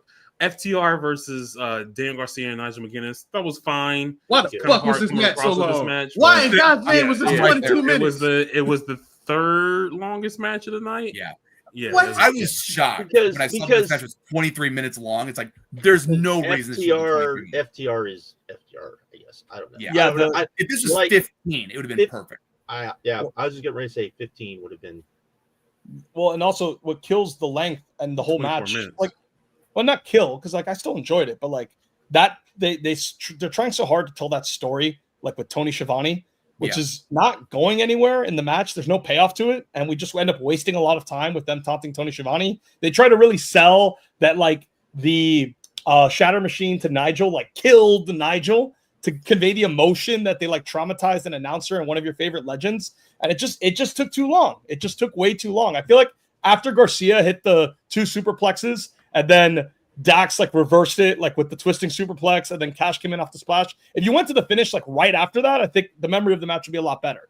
But then we added like 6 extra minutes for no reason. And, they turned into WWE real, like with the drama and all that other bullshit real bad at the end there. And that stuff doesn't sell live, man. Like it really doesn't. We see him like Tony. We can't hear a word they're saying. Yeah, and we're just like watching it. Like it's, and again, like what is Tony Schiavone gonna sucker punch Dax or Cash? Like, no, we're not. We don't want to see Tony punching these guys. Like, we want to focus on the wrestlers. I like Tony Schiavone, but we don't need to see it. You know what else is weird? The Shatter Machine. Like I love that move. Looks devastating, but all they did was do it on the floor. Like no one's ever taken out and bleeding eternally and all that. Like, the impact is on who's ever given the double knees. I think it's Cash, right? That does the knees because he's on the floor. Because Nigel is old, you see, and he has like and retired, and so his ribs are softer. Like I would say this: there was nothing wrong with this match in and among itself. It was way too long, and if it wasn't on pay-per-view, I think it would have come off better. Like if this was the main event of Collision, I think it would have been a great match. I feel like a lot of the matches were like that. If they were on Collision or if they were on Dynamite, like they would probably come across a lot better. On those. One I don't think so would be Ricochet versus Mark Briscoe in a stretcher match. I thought this match was great. It was an ambulance match. It turned into an ambulance match, but it was still really fun. I enjoyed this match a lot. I enjoyed it a lot. Is this, because if you want to call it stretcher match cool, you want to call it ambulance match cool, it's the greatest of either type ever. Like it's not even close. Not even close. Well, what is even a contender? I don't like there is not one. I wouldn't even name anything. Didn't Matt and Jeff Hardy have a really good one back in their feud? Not. Like, no, probably not. No. If you gotta ask the question, no, probably not. If you can't think of one, you're talking about the one on SmackDown, right? Yeah. Like SmackDown. Yeah, he did the SmackDown. I don't even think about SmackDown. It was this. Tony this match was because of Sabu and he was Kane versus Shane. Cool. In an ambulance match, of course. Also, I think I love this match. This is great. Batista and Shawn Michaels had one too, didn't they? I don't remember. Okay. No, but again, the ultimate one's out there. I don't fucking remember any of these being good. Come on. The ultimate example is Randy Orton RVD right before RVD left. Oh, I remember that one. It wasn't great. I remember it though. I do. Because Randy was like about to fight for the world title at SummerSlam, and they changed the finish the day of for no reason. Didn't he win that match? He did. Yeah, it was like RVD won, and then Orton hit the big RKO and like him to win, and then Orton took him out at the end. That's the only one I remember. This was better than that. Any more thoughts on this? You got any more thoughts? We can go move on. We're good. Yeah, this match is great. I don't. The shot at the end of the blood and the fucking scissors, man. That was awesome. Tony. Also, Tony. That Mark deserves a fucking award for being like the blade job. Listen, that blood, brutal. The Muda scale. Yeah. The Muda scale. It's the Briscoe scale now, man. It's the Briscoe scale. Yeah, it's the Briscoe scale now. There you go. You damn right. Those guys could get color like no one's business, man. They were probably awesome. The worst match of the night: Hurt Syndicate versus the Sons of Texas. So I have a question. Exactly what we thought it was. I have a question. How is it that Hurt Syndicate goes out to have these same matches on pay-per-view, every pay-per-view, yet they're like one of the most over people? They have aura. They have aura, Josh. I think it's because they have. Aura. This might be the only example in AEW where like it's a WWE style where like where the fans just like chanting that we hurt people. They like these guys. They think they're cool, and I think that's what gets them over right now. Is the I don't know. To me, if you want to talk about somebody fumbling something. Oh, hold on. Oh, what do you mean? What do you mean? Who's fumbling? Who's fumbling? I'm saying Triple H. Oh, Not- okay. Oh, I agree. I mean, yeah. I mean, we all know why these Because guys. these think matches they'll- wouldn't be as looked down upon in their company. As well. Right. And I think eventually we will get like a great match. I think they're just kind of like they're over. We'll just have them keep going on it. Do you all give a damn at all? I heard the argument. Do you all care about them beating the Ring of Honor tag team champions? No. Like no one cares, right? I would have cared. I would have cared. No, no one cares. If Tony At this cared point, about ROH, I would. That's what I'm saying. We're at past this that. point at May 27, 2025. Nobody cares. I'm tired of being past that though. Damn it, Tony Khan. Damn it, you motherfucker. Jesus Christ. Hey man, But yeah, he's you're the only right. reason You're they're right. still alive. If they went You're to right. Yeah, Vince, I know. they would be I'm dead. aware. I'm aware. Dead. I am aware. Give Is there ROH to someone else to run. That's it. is I mean, there this is what you got. can you do this Hurt Syndicate thing forever? Like it's hot right now. No. I get it. I think No, you can't. You cannot. You cannot. No. No. But No, I think they're literally just treading water, waiting for FTR to get to do. I think we're just waiting for that. They might have to wait a while. and Like, also whatever the fuck MJF's gonna do. No, I don't know where this angle's going, Well, 'cause but I MJF imagine that eventually we're gonna get. Well, the something thing is, with it. the other thing that people don't is Bobby has a limited amount of dates. Like, Oh, that yeah. was- All these guys have a limited. no, amount of but dates. he apparently has like limited amount of The dates. guy we about to talk about has a limited amount of dates. So I didn't know that. What you mean? You know how many? that was the thing that that's why he didn't sign right away, was because him and Tony were arguing about the amount of dates, because he didn't want to work as many dates as Okay, Tony wanted, which is fine. But my point is that at some point Bobby's not going to be around. So I think what you'll probably see is whatever happens with MJF happens, and they do probably some sort of angle where Bobby is gone, and then when Bobby comes back, then you get the MJF Bobby feud.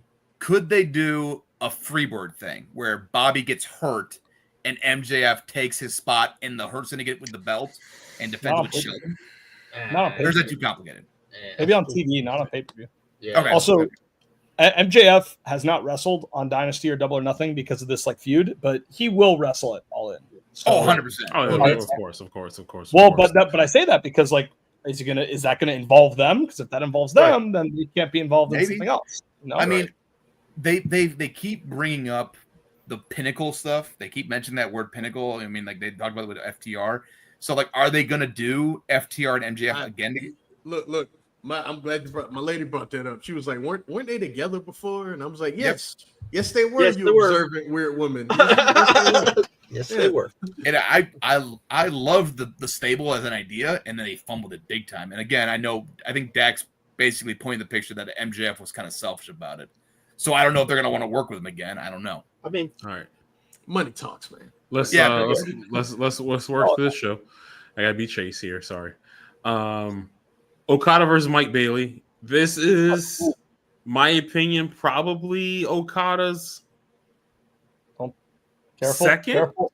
There we go. second best match that he's had in AEW. I think I would put this a little bit above the Pac. The match. Pac I think match? I really would. No, I don't know I about think that, I would. brother. I think I would. That Pac match was pretty damn. This good. match don't was know about great, that, bro. bro. This was a great match. It was a really, really And that the opponent that finish you was didn't think that would incredible. get the offense and give what he gave to Okada, I thought this worked out very well. I mean, I hear you, brother, but when the last time you watched that Pac match, man? I've watched that Pac match at least 3-4 times. I have Oh, seen that man. match many times. I don't know about that, but I'm with you. Yeah, Though. I'm with this you. match is great. I'm not going to be upset if someone says the Pac match is better, but this is definitely one of the better performances. He went sub 20 minutes, which that Pac match was like 22 minutes. Obviously, the Ospreay match was like 30 plus, Wait. whatever. I thought As far as like the time that he gave, I mean, this was the best match he's put on, the best performance he's put on in AEW. Speedball is the second or third best wrestler in this company. I don't think there's much to argue. Look, here's my he was thing. the king of the indies for years, yo. He Yeah. was- I'm not saying it's surprising, but No. Is give it another 6 months, and we'll see. Because the problem with Speedball is he gets very samey. Yeah, I will agree. I'm a Speedball fan, and you're right. He does have a lot of the same spots he does over and over. Man, does he get samey, or do people keep booking him against the same people? Well, is that what it is? That's a good point. That's why I said let's give it and let's see what happens. And let's see what happens. Maybe it won't. Maybe it's fun because he's not looked like the same since he's. I'm happy as a guy who's been watching Speedball for years. I'm happy that like all of his normal spots he does every match are getting huge reactions here. Yeah. That is cool. So I like that a lot. He doesn't wrestle the same as everyone else on the show. Sometimes you're right. You're right. He's very unique. What I think we're not appreciating enough what this was, because they're like 97% of the roster in this exact same spot with Okada. You're gonna get people complaining about the quality of the Okada match. We're not doing that because Speedball's that good. No, I agree with you. I mean, we all came on here and said that this was the guy that could be like, "Hey, fuck you! If you're not gonna work, I'm gonna make this match great." Like, and I think I don't know if it was Joe or Rich. One of them had like that hipster opinion of like, is Kyle Fletcher actually the best in the world? Which it was both of them. It was both of those fools. Ridiculous. Like the people that try to say it's not Ospreay, it's people trying to act like the smartest person in the room. Like, actually, if you watch wrestling, no. I don't think it's Ospreay, by the way. No. The best on there. Fair enough. Are you going to say it's a female wrestler instead? No. I think it's Kano Stage Kester, man. He's my first Rollins. Far and away from me. I can accept that answer, but my whole point is that Fletcher got all this hype because of matches with Will Ospreay and Mark Briscoe, and they were underrating Mark Briscoe's contribution to those matches. Of course. Watch Kyle Fletcher versus Okada and watch Speedball versus Okada. It's not fucking close. How good the two are. To be fair, on their review of this show, they did say that. I like that answer too, Eddie. I like that answer. Mark Briscoe is. We have to really start talking about the fact that Mark Briscoe is severely underrated and is one of the underpushed. Yeah, definitely. Yeah, underpushed. But he's going to be underpushed. That's just going to be. I think that's Mark's personality, though. Is like he doesn't want to be pushed as the top guy. I wouldn't say he doesn't want to. I think he's underrated him, man. If Tony wasn't pushing to the moon, I'm sure Mark Briscoe was like, all right, let's do it. Right. He's just not. I think the thing is, he's not Jay. He doesn't have that. Like even when he has the intensity, he's not Jay. Jay had that intensity of I'm going to kill you, you're going to die, and Jay had Mark that just doesn't. And Mark just doesn't have that. He doesn't get that. But even when they were together, like people underrated Mark Briscoe. Oh, no question. I mean, because he does all the comedy spots. I think a lot of people underrate Mark Briscoe for so long because he was standing next to Jay Briscoe. Well, do you guys think, before we move on, do you think the Kenny Okada match will be better than this? 100%. 100%. Yeah, because you know why? Because I think both of them will understand the moment, and I think they will work it differently than what because people have this thought in their mind like they're going to see Wrestle Kingdom 12. That's where I'm going to answer. They're not going to see that. If they're going to see, here's the thing: you're not going to get 2017, 2018 Okada versus Omega. That's fine, and I think that's what people need to realize. Here's something to keep in mind, though. I do think it'll be better. Here's something to keep in mind, though, is that what was the best match Okada had in AEW so far? It was that match with Will Ospreay. Sure. And so who's been another one of Okada's biggest rivals the past 10 years? Omega. So I think that the two, because of the familiarity, they know, hey, we need to go out there. We need to have a fucking great match. So I think Okada's one of those guys, and maybe this is true, maybe it's not, where if he knows the person and he's worked with them before, that's when you see him bring back that old Rainmaker of like, I'm going to have the best match on the card. I think it can be, but I just want to warn everyone. If I had to rank the three best wrestlers in AEW, I'd probably do Ospreay, Takeshita, Bailey in that order. So Okada having awesome matches with two of those three means nothing to me because everyone does. Kenny Omega wrestled the second guy on that list, Takeshita, in a 30-minute epic in a pay-per-view a few months ago, and it was about as good as this match was. I disagree. Keep in mind. I disagree. I think Omega. I'm with you, brother. I'm actually with you. I don't know if I agree or disagree. I don't hate it. I don't hate that. That's why it's an interesting question. All right. Last thoughts on Okada versus Bailey. if you get Omega Takeshita in the Omega Okada match at All In, like I'm gonna be pissed off. I'm gonna be pissed off. I'm gonna be pissed off. I don't know about y'all, but I'm gonna be mad. We can move on. Tony Storm versus Mina Shirakawa. I don't really have much to say about it. It was a match. It was solid. It was good. I think HLA at the end. And I think this match was hurt by both being baby faces. That's what I'll leave it as. But they were okay. I think it was hurt with Mina not having a chance of snowballs hell at any moment to ever even make anyone believe she was going to win this match. But as soon as Mercedes won, everybody was like, "Oh, who's that? Come on!" But they knew it before that too. They knew it before that either too. way, I'm just saying. But I mean, people they did do a good job of at least making it interesting, even if you knew what I like this a lot. Tony's the selling dirty secret and about Mina's offense all were on point in this match. Mina looked better than I've ever seen her in AEW here in this match. But that's the thing, and I'm with you on that, Alex. That's the thing. That's a dirty secret about Mina Shirakawa. She's good. She's a good wrestler, right? Not a great wrestler. You know what I mean? Like she's. But you know what? Not everyone has to be great. No, absolutely. But a lot of people think she's great. You know what I mean? Well, she's good. She's good. The thing is, she's good. She can be carried, which a lot of people sometimes can't be carried. And the things she does really well. Yeah. Right. There was never mind. There was a couple of near falls where I'm like, oh, wait a minute, what's going to happen here? And also, like, again, the leg work by Tony or the selling by Tony was fantastic. I thought they did a great job of making Mina look like a legitimate threat at some points in this match. Y'all have fun with Thekla. I love you. I love you. I love you so much, man. I'm not buying to the hype. Any other last thoughts about this before we move forward?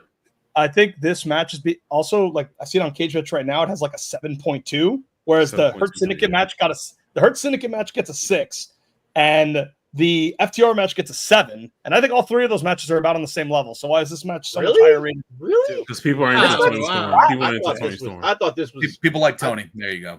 This is just like, it was like a good 3-star pay-per-view match. Like, I think that's why, like, it's a question, I guess, also of like what you care about in these shows, because it feels like this show is being rewarded because no match was like bad. No match was like but I would see to me the Hurt Syndicate match was okay. Like, it was an average okay match. I think the FTR match was good, but it was just good. And I think this match was I wouldn't say very good, but I definitely think was better than the other two matches.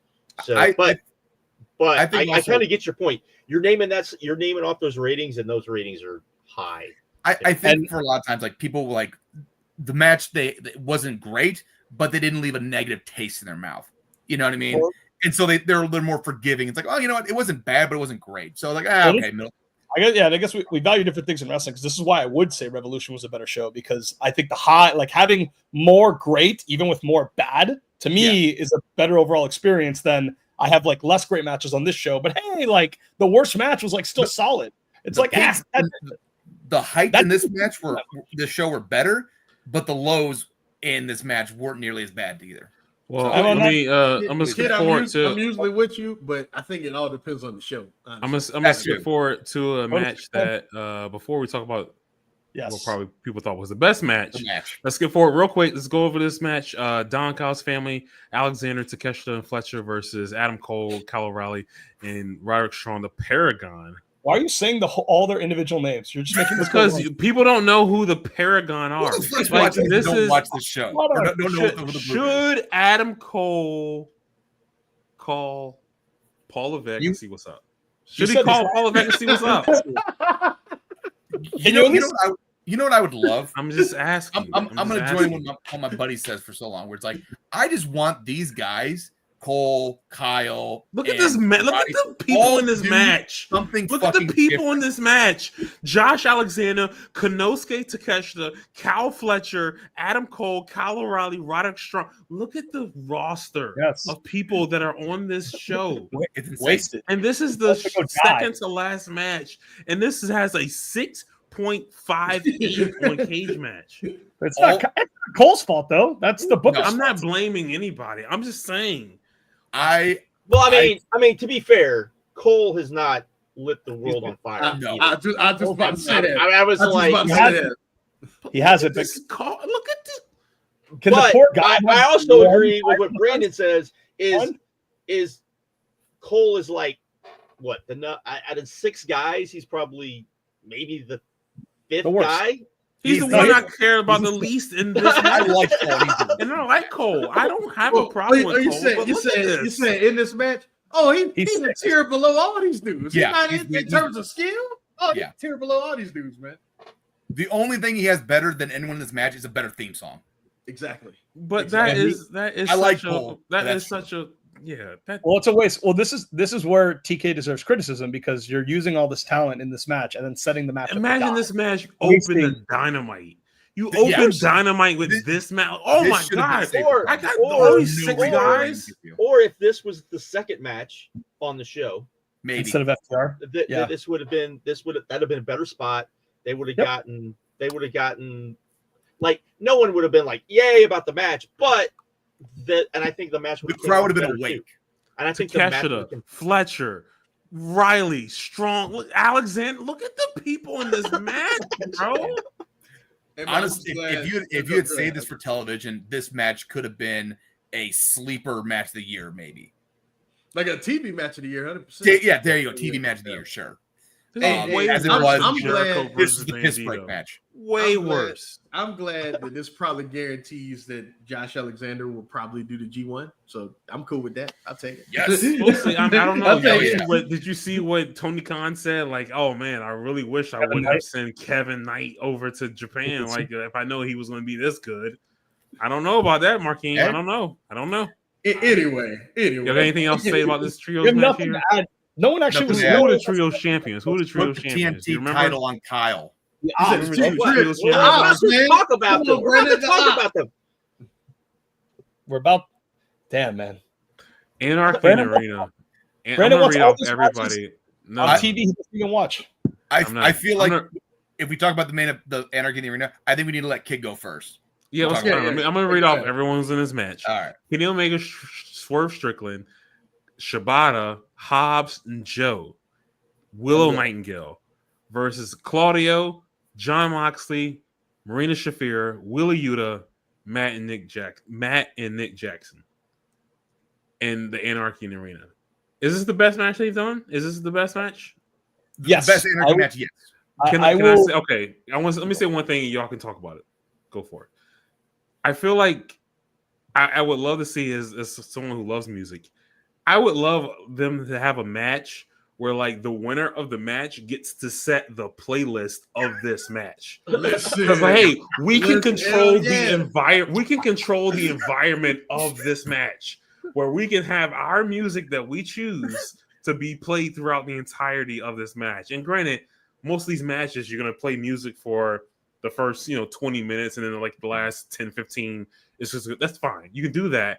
I would love to see them do that, where they have like someone can control the arena, control the atmosphere, and they can pick the playlist of this match. I would love to see that, considering what we saw here in this match. I'm with it. Go You for know it. why? You know why? Because if they do this again and Willow Nightingale's in it and they do your stipulation, it's gonna have the best music in the history of the fucking match because her music taste is immaculate. But go ahead. So this match, I've attended all 4 Anarchy in the Arenas. I've attended every single This one. has to be the best. This has to be the It best. has to be, This no is- question. This is, I actually rewatched the original yesterday.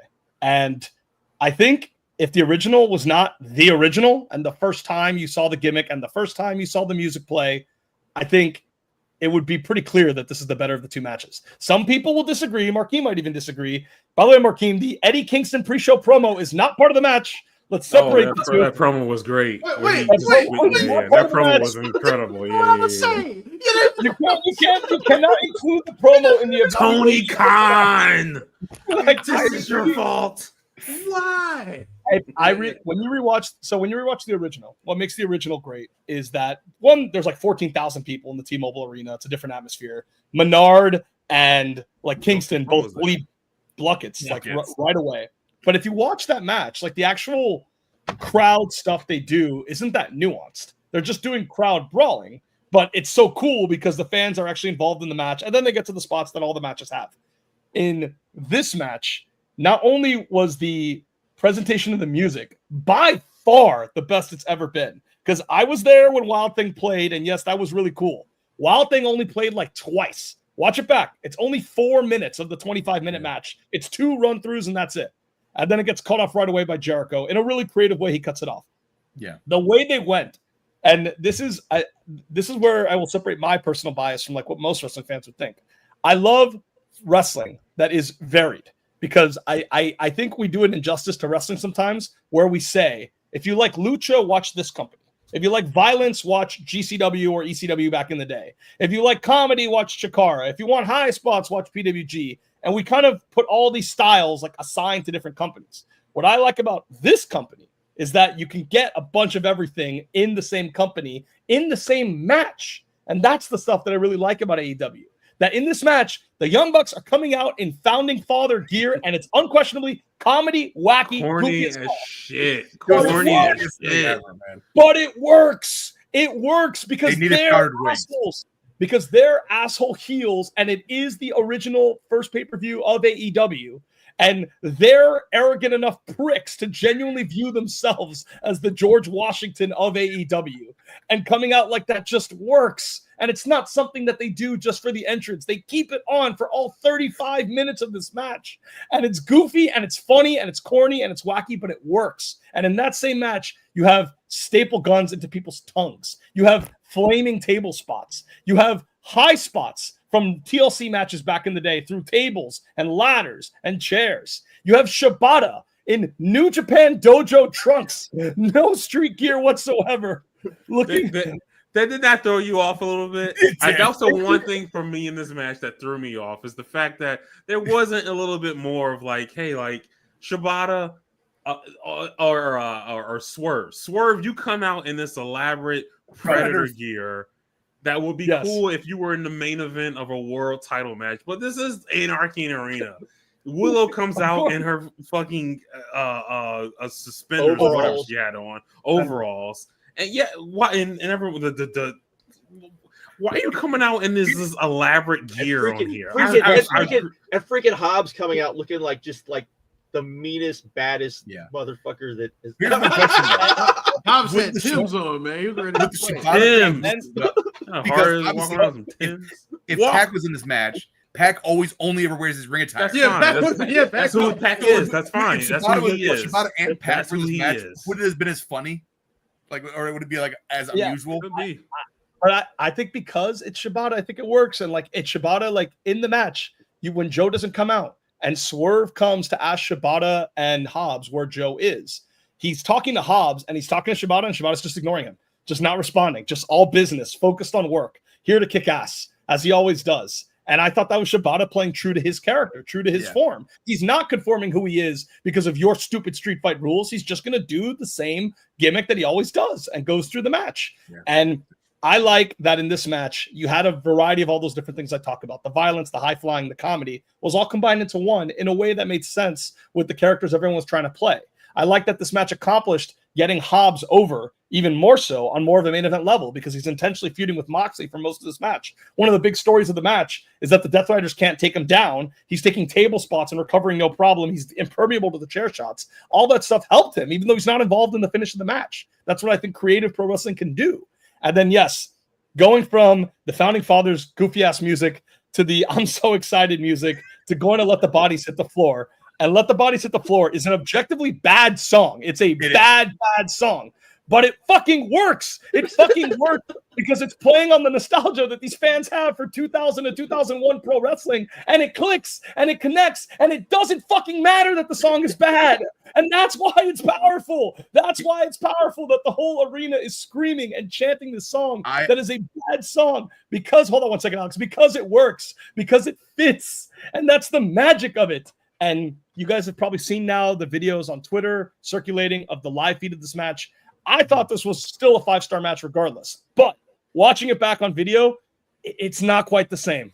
Like, it's not quite the same as what that atmosphere was like. I have never, ever seen anything like it. It peaked very high. It sustained for a while. And just looking around, commenting on the marvelousness of it, that this bad song that we're all nostalgic for, while two of the guys in the match are in Founding Fathers gear, and there's violence everywhere, and the crowd is losing their minds. We talk all the time on the show about people going to WWE shows to be part of a concert. Fuck that concert. This is a concert. This is how you do pro wrestling concerts. I wish they would have promoted this company years ago. Like, join the party. Like, this is what you really want to come for. And like, this was like the perfect example. Josh.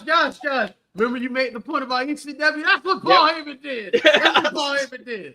Join the party. Join the revolution. Yeah. And that's why the fans like us that love this match so much, that keep coming back to Double or Nothing and watch this match, it's because you do feel part of the match. You do feel, even more so than the generic line of pro wrestling is so great because fans are part of the entertainment. They're part of the action. It's even more enhanced in this match, where the match is for you and it's with you.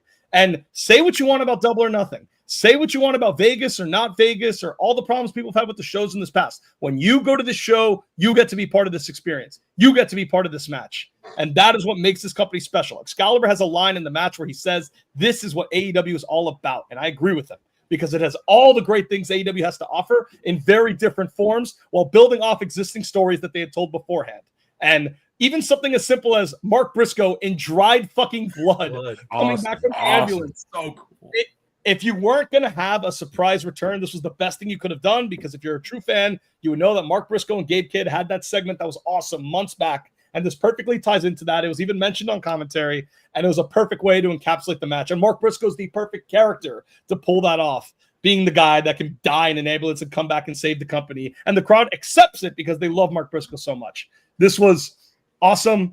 LB didn't like the finish. I get it. I didn't mind it. I think the story of this match is based on... Whoa. How can you like the finish? No. He's not talking about the swerve stomp or the one wing and angel flight. He's talking about the Death Riders being trapped in the ambulance. What's wrong with that? I thought it was good. I thought it was clever, and I also think if you watch this match, based on the introduction to the match and the ending of the match, the main antagonism in this match is really more about the Young Bucks than it is the Death Riders, based on obviously how they determine the finish. I mean, why was the ambulance still there? You know what I mean? Like, I can understand how he feels about that, but I don't hate it. I don't hate it, but I can see where he's coming from. I think well, now you know, and doesn't Mark Briscoe coming back help it a little bit? It's like it did not affect the match at all. Yeah. So I thought I like this. You can't even count the number of crazy, like in the first Anarchy in the Arena, the Santana and Ortiz doing a splash off a ladder through a table through Luke, Matt Menard, and Cool Hand Luke. That's like one of the signature spots of the match. They do that like 5 times in this match. Everyone, like the thing that they love about the first one is Eddie Kingston walking down with the gas can. Yeah. And he almost, or like pretending like, hey, I'm gonna put his gasoline on Brian Dance to set on fire. Last year, somebody got set on fire. We saw somebody got set on fire last year. Like, that Eddie Kingston spot is my favorite spot. It's great. It's a great spot. We saw someone get set on fire last year. And if you compare the star power of that match, God bless these guys, but that match has Cool Hand and Matt Menard, Jake Hager, Santana and Ortiz. This and match Brian Danielson standing in the stands, just punching because he had a fucking a concussion and he couldn't do anything. So he's just standing there not doing anything in the stands. Yeah, he does nothing until the finish of that match. Wipes that one, bro. The last thing I will say on it is that it was cool to finally have the faces win, and I do think it does enhance the experience of the match, because you're watching this communal experience, and then you see the conquering heroes win and celebrate and motion to the crowd, and you as a fan are actually happy. I know this shit's fake, but you are actually happy watching the faces go over, and this match that you were celebrating and cheering throughout. Last year, when Jack Perry won, it was just kind of flat. It's like, oh yeah, the assholes won in the main event, and the show just goes off the air. Here, it's like we're all partaking in the same party together and having a communal celebration of the victory team as well. And I'm happy the faces finally won, and I think that's another reason why it actually meaningfully added to this match as well. 5-star match, best Anarchy in the Arena match ever, and a reason I will keep coming to this show, because this experience is so much fun. I don't have much more to add. I think Kid spelled it out perfectly about why this match is amazing. I just want to say, I went into this match kind of feeling like about Anarchy in Arena matches. And after this, I'm like, I'm sold. I'm like, bring on this shit every fucking year. I don't care, because I'm so excited it's hit. I was like, okay, this is funny. And then when the bodies hit the floor started, I lost my fucking mind. I'm just like, I mean, it wasn't even that the fans lost their mind. It's that it started and they started jumping.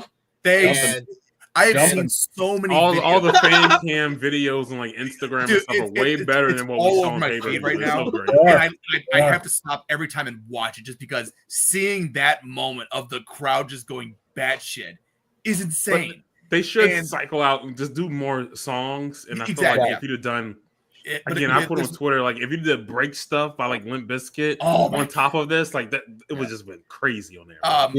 I'm so happy with how good this match was. It was fantastic. It was the best one. Easy 5 stars. I fucking loved it. And I mean, kids spelled out exactly why this match is so special. Got emotional. Like last year I got emotional because I got to sing Danielson song live, and that was very special to me. But this year was different. I was just like midway through like the third rendition of Let the Bodies Hit the Floor. You look around and you're just like, what? Look at this world. There's nothing else in this universe that could give you like this combination of sensory experiences especially in one World Wrestling Entertainment. Yeah, definitely not them. Definitely No, don't give a shit about the wrestlers to care about that place. You know that's funny. You know what's funny, kid? You don't know what I'm gonna say, kid. That's what makes it so funny. You don't know what I'm gonna say. You have no idea. I know it's your favorite promo of all time. It's one of the best promos ever. And like that spot is my favorite spot in pro wrestling history. Eddie Kingston covered in blood, looking like a horror movie villain, going, "Let me just set this guy on fire." Amazing. But this match is better. This match like completely shits all over that match. Like I watched as soon as it was over, I was like, "Let me pause the pay-per-view and let me watch the first one." Like the moment it was over, I was like, because I got to watch it on the next day. Like as I was grilling and stuff, and I was like, pause it, watch the first one. I was like, okay, that's better. Like it's just better. Everything about it is better. Paced, the use of the music is better. The even even the use of Gabe Kidd is like perfect because like you're like, oh okay, the faces are about to win, and like, oh yeah, this fucking guy. I forgot he was like involved in all this stuff, right? And then if you couldn't get Eddie, I see them talking about it in the chat. If Eddie's not ready, Mark Briscoe was the perfect substitute, right? Because like I agree. The only thing that would have made this the greatest match of all time, though, is if Eddie's music hit. Like after the game came. Oh my god! Oh my god! Oh, but yeah, amazing. Crowd was like, from. Yeah, I loved Gabe Kidd like shaking his head at the fans, like, nope, not gonna happen. That was a great touch. Hey, I love it because like as Josh knows, like we watched all those fucking Paul Heyman ECW pay-per-views after the first Barely Legal, or after the only Barely Legal. And every pay-per-view would end with some hodgepodge of people coming out and music playing and all that stuff. This is like that times infinity, bro. This is the perfect version of that. And honestly, I'm excited about what they try and do with Anarchy in the arena next, but I don't think it can get better than this thing here. I really don't. I want them to try. I don't think it can. I want them to try, but I don't think it can, bro. Any last thoughts about this pay-per-view before we move forward? We got to go through a bunch of stuff. One thing about this match is I think one of the things that made it really great was they pushed Hobbs to the fucking moon in this match. And they let Willow fucking shine like a fucking crazy. I'm so tired of Hobbs and his like when he gets hit on his back and he just slowly turns around. Like I'm so tired. He does it too much. You do it too much, bro. You do it too much. But yes, it's fine. But I also wanted to say that like they got them really over. And one thing I was going to talk about this on the opener with the women's match.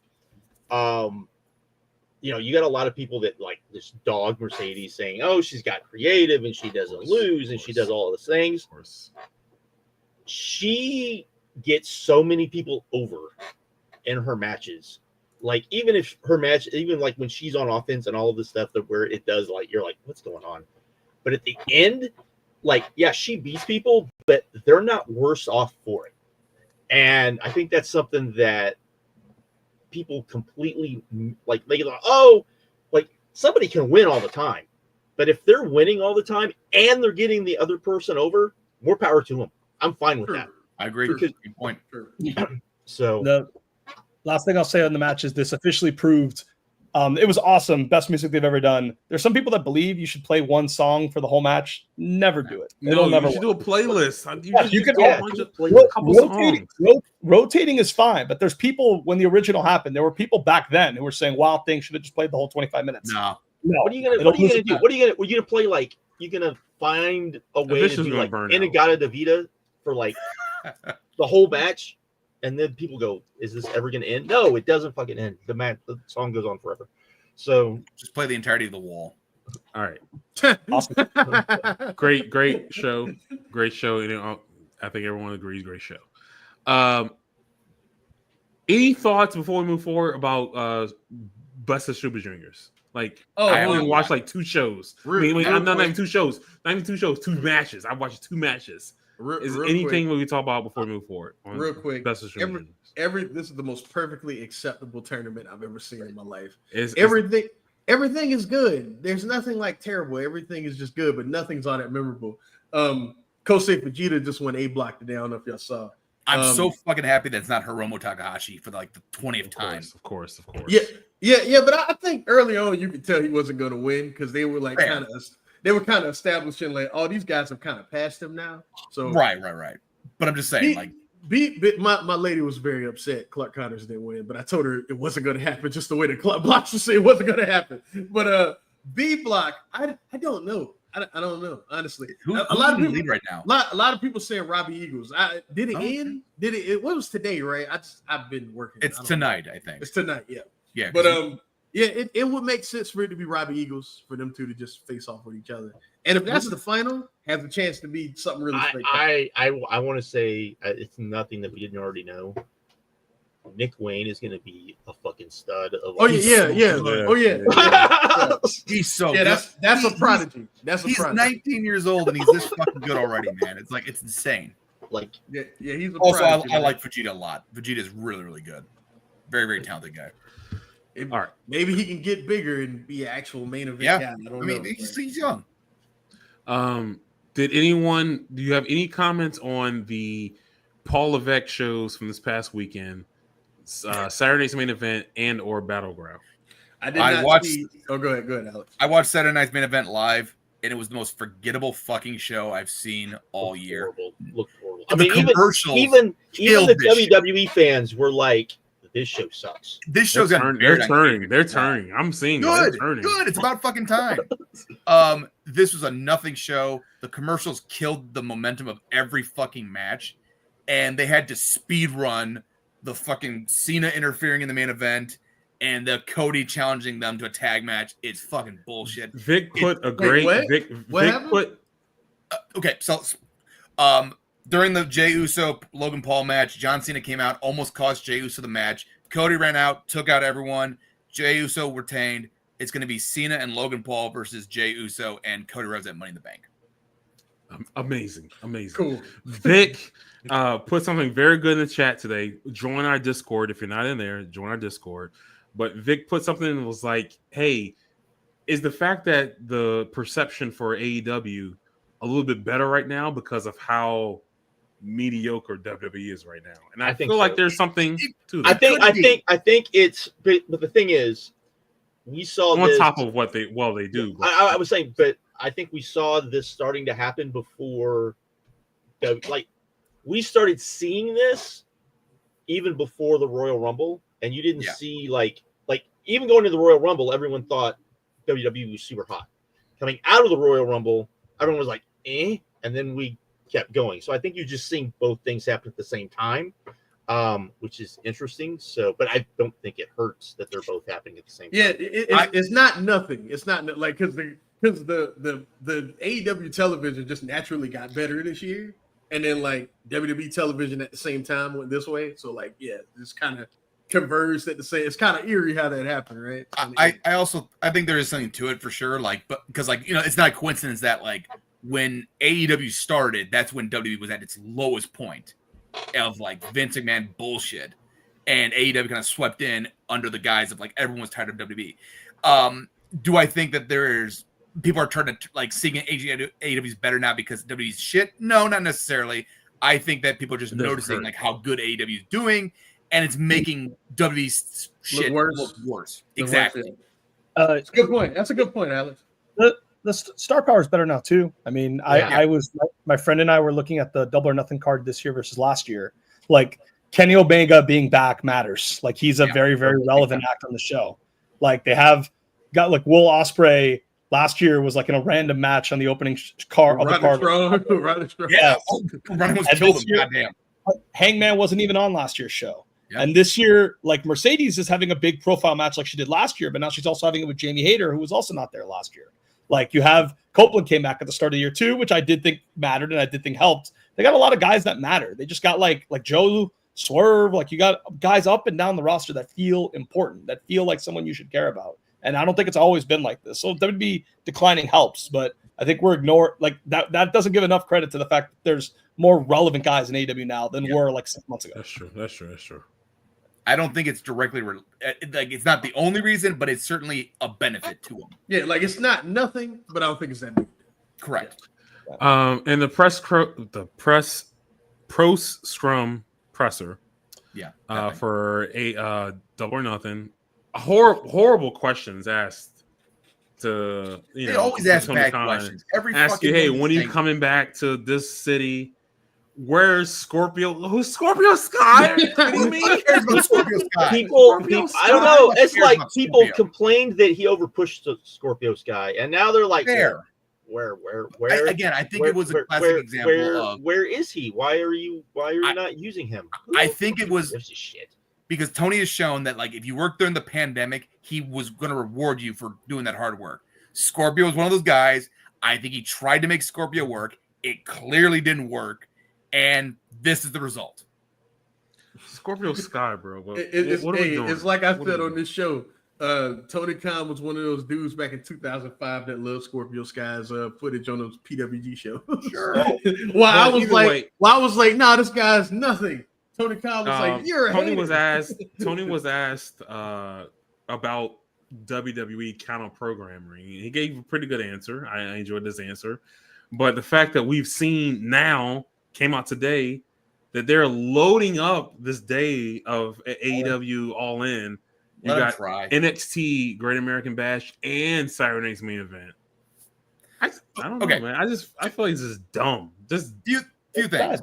Number one, I got to give Tony massive props for handling this question better than he did a few years back when they asked it when he was with CM Punk, whatever, where like that was Brawl Out. It was the same show as Brawl Out. Yeah. Where like he's like, oh, I'm not gonna take the shit lying down, blah blah. He was way more mature about answering it this time.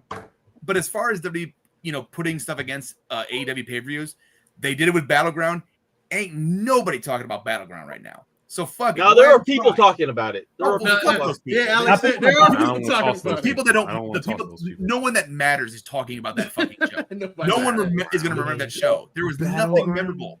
As long as that good of a show. As long as you have one of the biggest Cena matches, one of the biggest voices in wrestling media who will not shut up about NXT.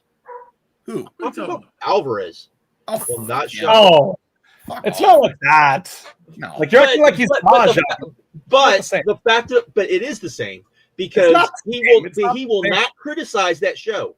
Him not criticizing that show is not good. No, I don't know if I agree with you there, man. He ain't Raj Giri. Raj Giri says shit like TNA could be like the second. Why are we talking about that idiot? I'm just saying though, like take your fucking money and go away. Take your fucking money and go away. But if they do these counter to Brandon's point, like when WWE is having this problem where the whole model is about moments, turns, surprises, all that crap, and they do all that stuff at WrestleMania, Royal Rumble, Survivor Series, etc. When it's not those big shows and they don't have surprises to give, like Cody coming back, no one really cares. Like they don't have the big moments throughout the show, and the cards aren't that good for all the reasons we've always talked about, and you put it head-to-head against AEW, honestly, all it seems to have been doing so far is it kind of just stands out how much better AEW's pay-per-view is than their pay-per-view. And if they do that at All In, I think it'll be the same problem. Yeah, you'll get people being like, oh, yeah, main event was no one. I don't think we've seen this weekend what's happened, but it hasn't seemed to be working either. That's the other. Because they're doing dog shit stuff. Part. They put Omar Femi against some random white guy. I don't know. The main event was a TNA title match, so that way that's a good way of they like. Oh well, this show didn't do as good as our regular stuff. Oh, because TNA was in the main event. They're being very clever about not putting their main stuff against AEW, so that way they could always post the blame on. Well, we didn't put our main guys on there, so that's why it didn't do. But the thing is, if you're going to do this, you do that. You go, fuck this. We're putting our best shit against. They're not going to do it because I don't. But that's right now. But that's what. If you're not going to do that, then you don't do this. They're doing it just. They're doing it enough just to fuck with them. They're not trying to beat them. They're just trying to fuck them. Alex, let him speak. Let Alex go. I hear his point. What are you saying? But they're not trying to beat them because they know they're not going to right now, especially with NXT. They're not going to put a WWE pay-per-view against AEW because they don't want to risk it. They got stockholders to take care of. They need to make sure those numbers are still good. Why do they care? Because they just want to fuck with them. Because Tony Khan is the thing is they don't give a shit about the pay-per-view money. They cared about the fact that Tony Khan is the only one that can outbid them for talent. He has more money than WWE and TKO combined. He can outbid them for every talent he wants. It's not even outbidding. It's the fact that he's willing to pay them. Yes. And so they don't like that. That's why they're trying to get everything under their thumb. That's why they're working with TNA. That's why they're working with AAA. That's why they're trying to get a foot in Japan. They want to have a foothold in every aspect of wrestling because they want it all to funnel through them. And they don't like that Tony is the only guy standing in their way that can challenge them. Oh, so you're saying the reason why they're coming off more aggressive counter programming, it's solely to fuck with Tony Khan. Like absolutely, it's to fuck with Tony. There's no other reason to do it. I think it's because Tony has started paying people, and it's a combination of both. I think sure they cannot have their pay scale get fucked with. Absolutely, you're right. And that's what I'm saying. They don't like Tony because Tony's fucking with their payments. Because they got to pay guys more. God forbid you pay the wrestlers more money. You know, you can't afford to give your CEOs the thing is, they can't. The part of that is, like, I talk about it on here. Every once in a while, other people will talk about it. The debt that is due next year, which isn't a big deal. It's not a big deal. But it is a big deal in that they do have to make a pretty good payment on it. That's why they do all this shit. I want to call attention to the chat, though, because my boy Prince of Strong Style, I didn't know you was here. We got to get you on one of these one day. And my other boy Taylor, got to get you on one of these one day. Oh, Taylor, motherfucker. We talk about how they counter program AEW, but doesn't this just hurt NXT more than anything? Because they've been struggling. NXT has been a pawn in the wrestling game for at least 10 years. Yeah. They started going after these guys because Ring of Honor was starting to get big, and it's like, let's poach their talent. And then AEW shows along and like, yo, we got to go after them and make sure that they don't do anything. They've been a pawn in this game for 10 years. I think there's still a part of Triple H that is bitter that the Bucks and Omega didn't come to WWE and they started their own company. I bet you he's still a little bitter about that. Well, I don't know if they'll scale back because that would involve them admitting a mistake, and they're not big on that. But I don't think this is working. It's not working. No, it's not only hurt them. I don't think it's working. No, I mean, we'll see. We'll see this past weekend. We'll see what happened. That's fair. Saying it doesn't matter. Like who gives a damn? I can't think that those Forbidden Door ticket numbers came out and TKO was happy about that. I can't think that at all. No, of course not. Okay, but like, even though that's true, like, would TKO really be okay? Like with burning, like if they burn a high-profile Cena match on Saturday night's main event against all Cena.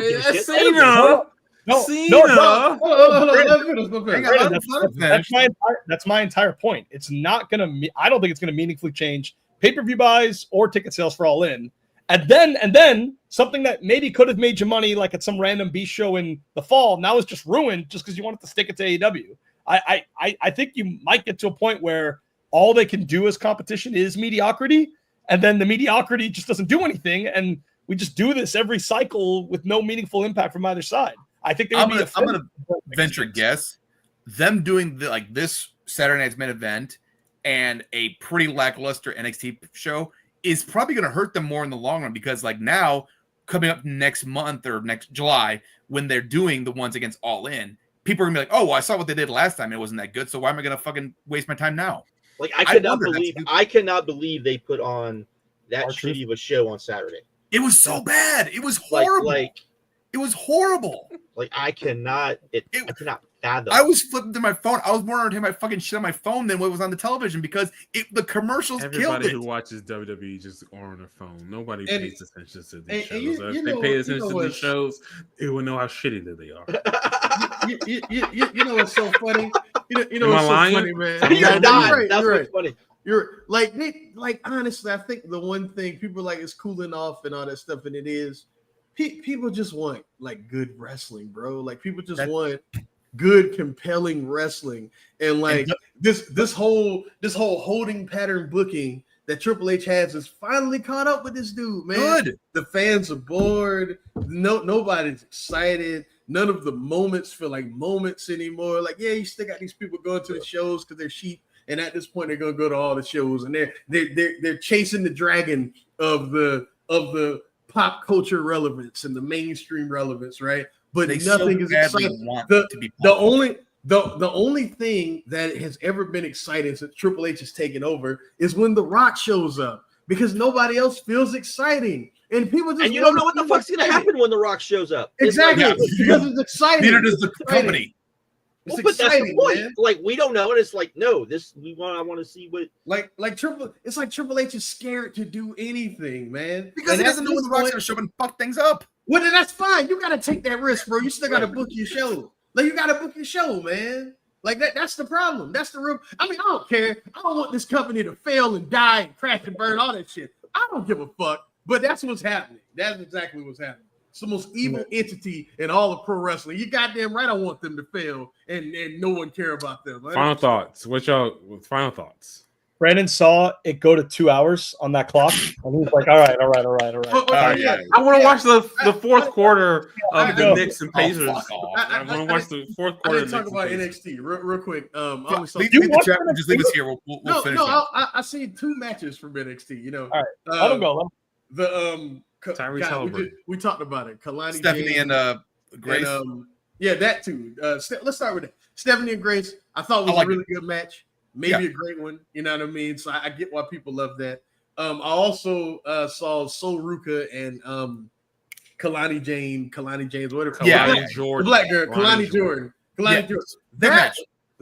I thought that was actually a really good match, probably a great one, way better than the one they had last year that people were acting like redefined, women's wrestling. So I definitely go out of your way to watch those. I thought those were really good. Those were both good matches. I would recommend those 2 matches. I watched the Miles Braun or whoever versus Obafemi, and it was a 20-minute match of one concept, like this guy has no chance against the monster. And then I watched Trick versus Joe Hendry, which was mid because Joe Hendry's mid. And Trick is mid too, though. Yeah. Trick can be carried to good stuff, though. He's done good stuff in the past. I have not seen a Joe Hendry match I like. True. Good point. Everyone excited for All In? Absolutely, dude. I am so excited. I'm so excited because I get to be there, and I'm so excited for what the show is going to be for AEW. I'm excited for the atmosphere. I'm excited for them to start their own kind of WrestleMania weekend, and I hope it's successful, and I hope that people show up and it's a big success. Before I get out of here, I'd be very remiss. Blue Moon Extra is coming because I got a lot of shit I need to talk about. And RIP Peter David. If y'all want to know who that is, check out my Blue Moon Extra when I go into it because I don't want to do it now. It's already 2 hours. The only thing on AEW I'll add is we always have like different disagreements and criticisms about like why the company's struggling. And I thought for most of 2024, the world title just didn't feel that important. Joe's reign kind of felt transitory. Swerve lost the belt right as he was kind of becoming relevant. Danielson's was a very short reign. That to me, like stuff like that to me is what this company does wrong. It's not they're too goofy or they don't do TV the right way. It's often stuff like that. And for better or for worse, you can not like these people. You can like these people. It's not easy. No, we gotta go. We gotta go. It's not about praising or hating on them, but Hangman versus their leader feels like it matters. It does. I'll give you that one. I'll give you that one. All right. Yes. Yes. I think that was about sums it up right there. Anybody got any last thoughts? Wait, Josh, are we doing the Peter David thing, or am I just doing the Peter David When do you thing? want to do it? We'll talk about it off there. All right. Appreciate y'all as always. We'll be back soon. Later. Yeah, Josh, when you want to do it, man? Doesn't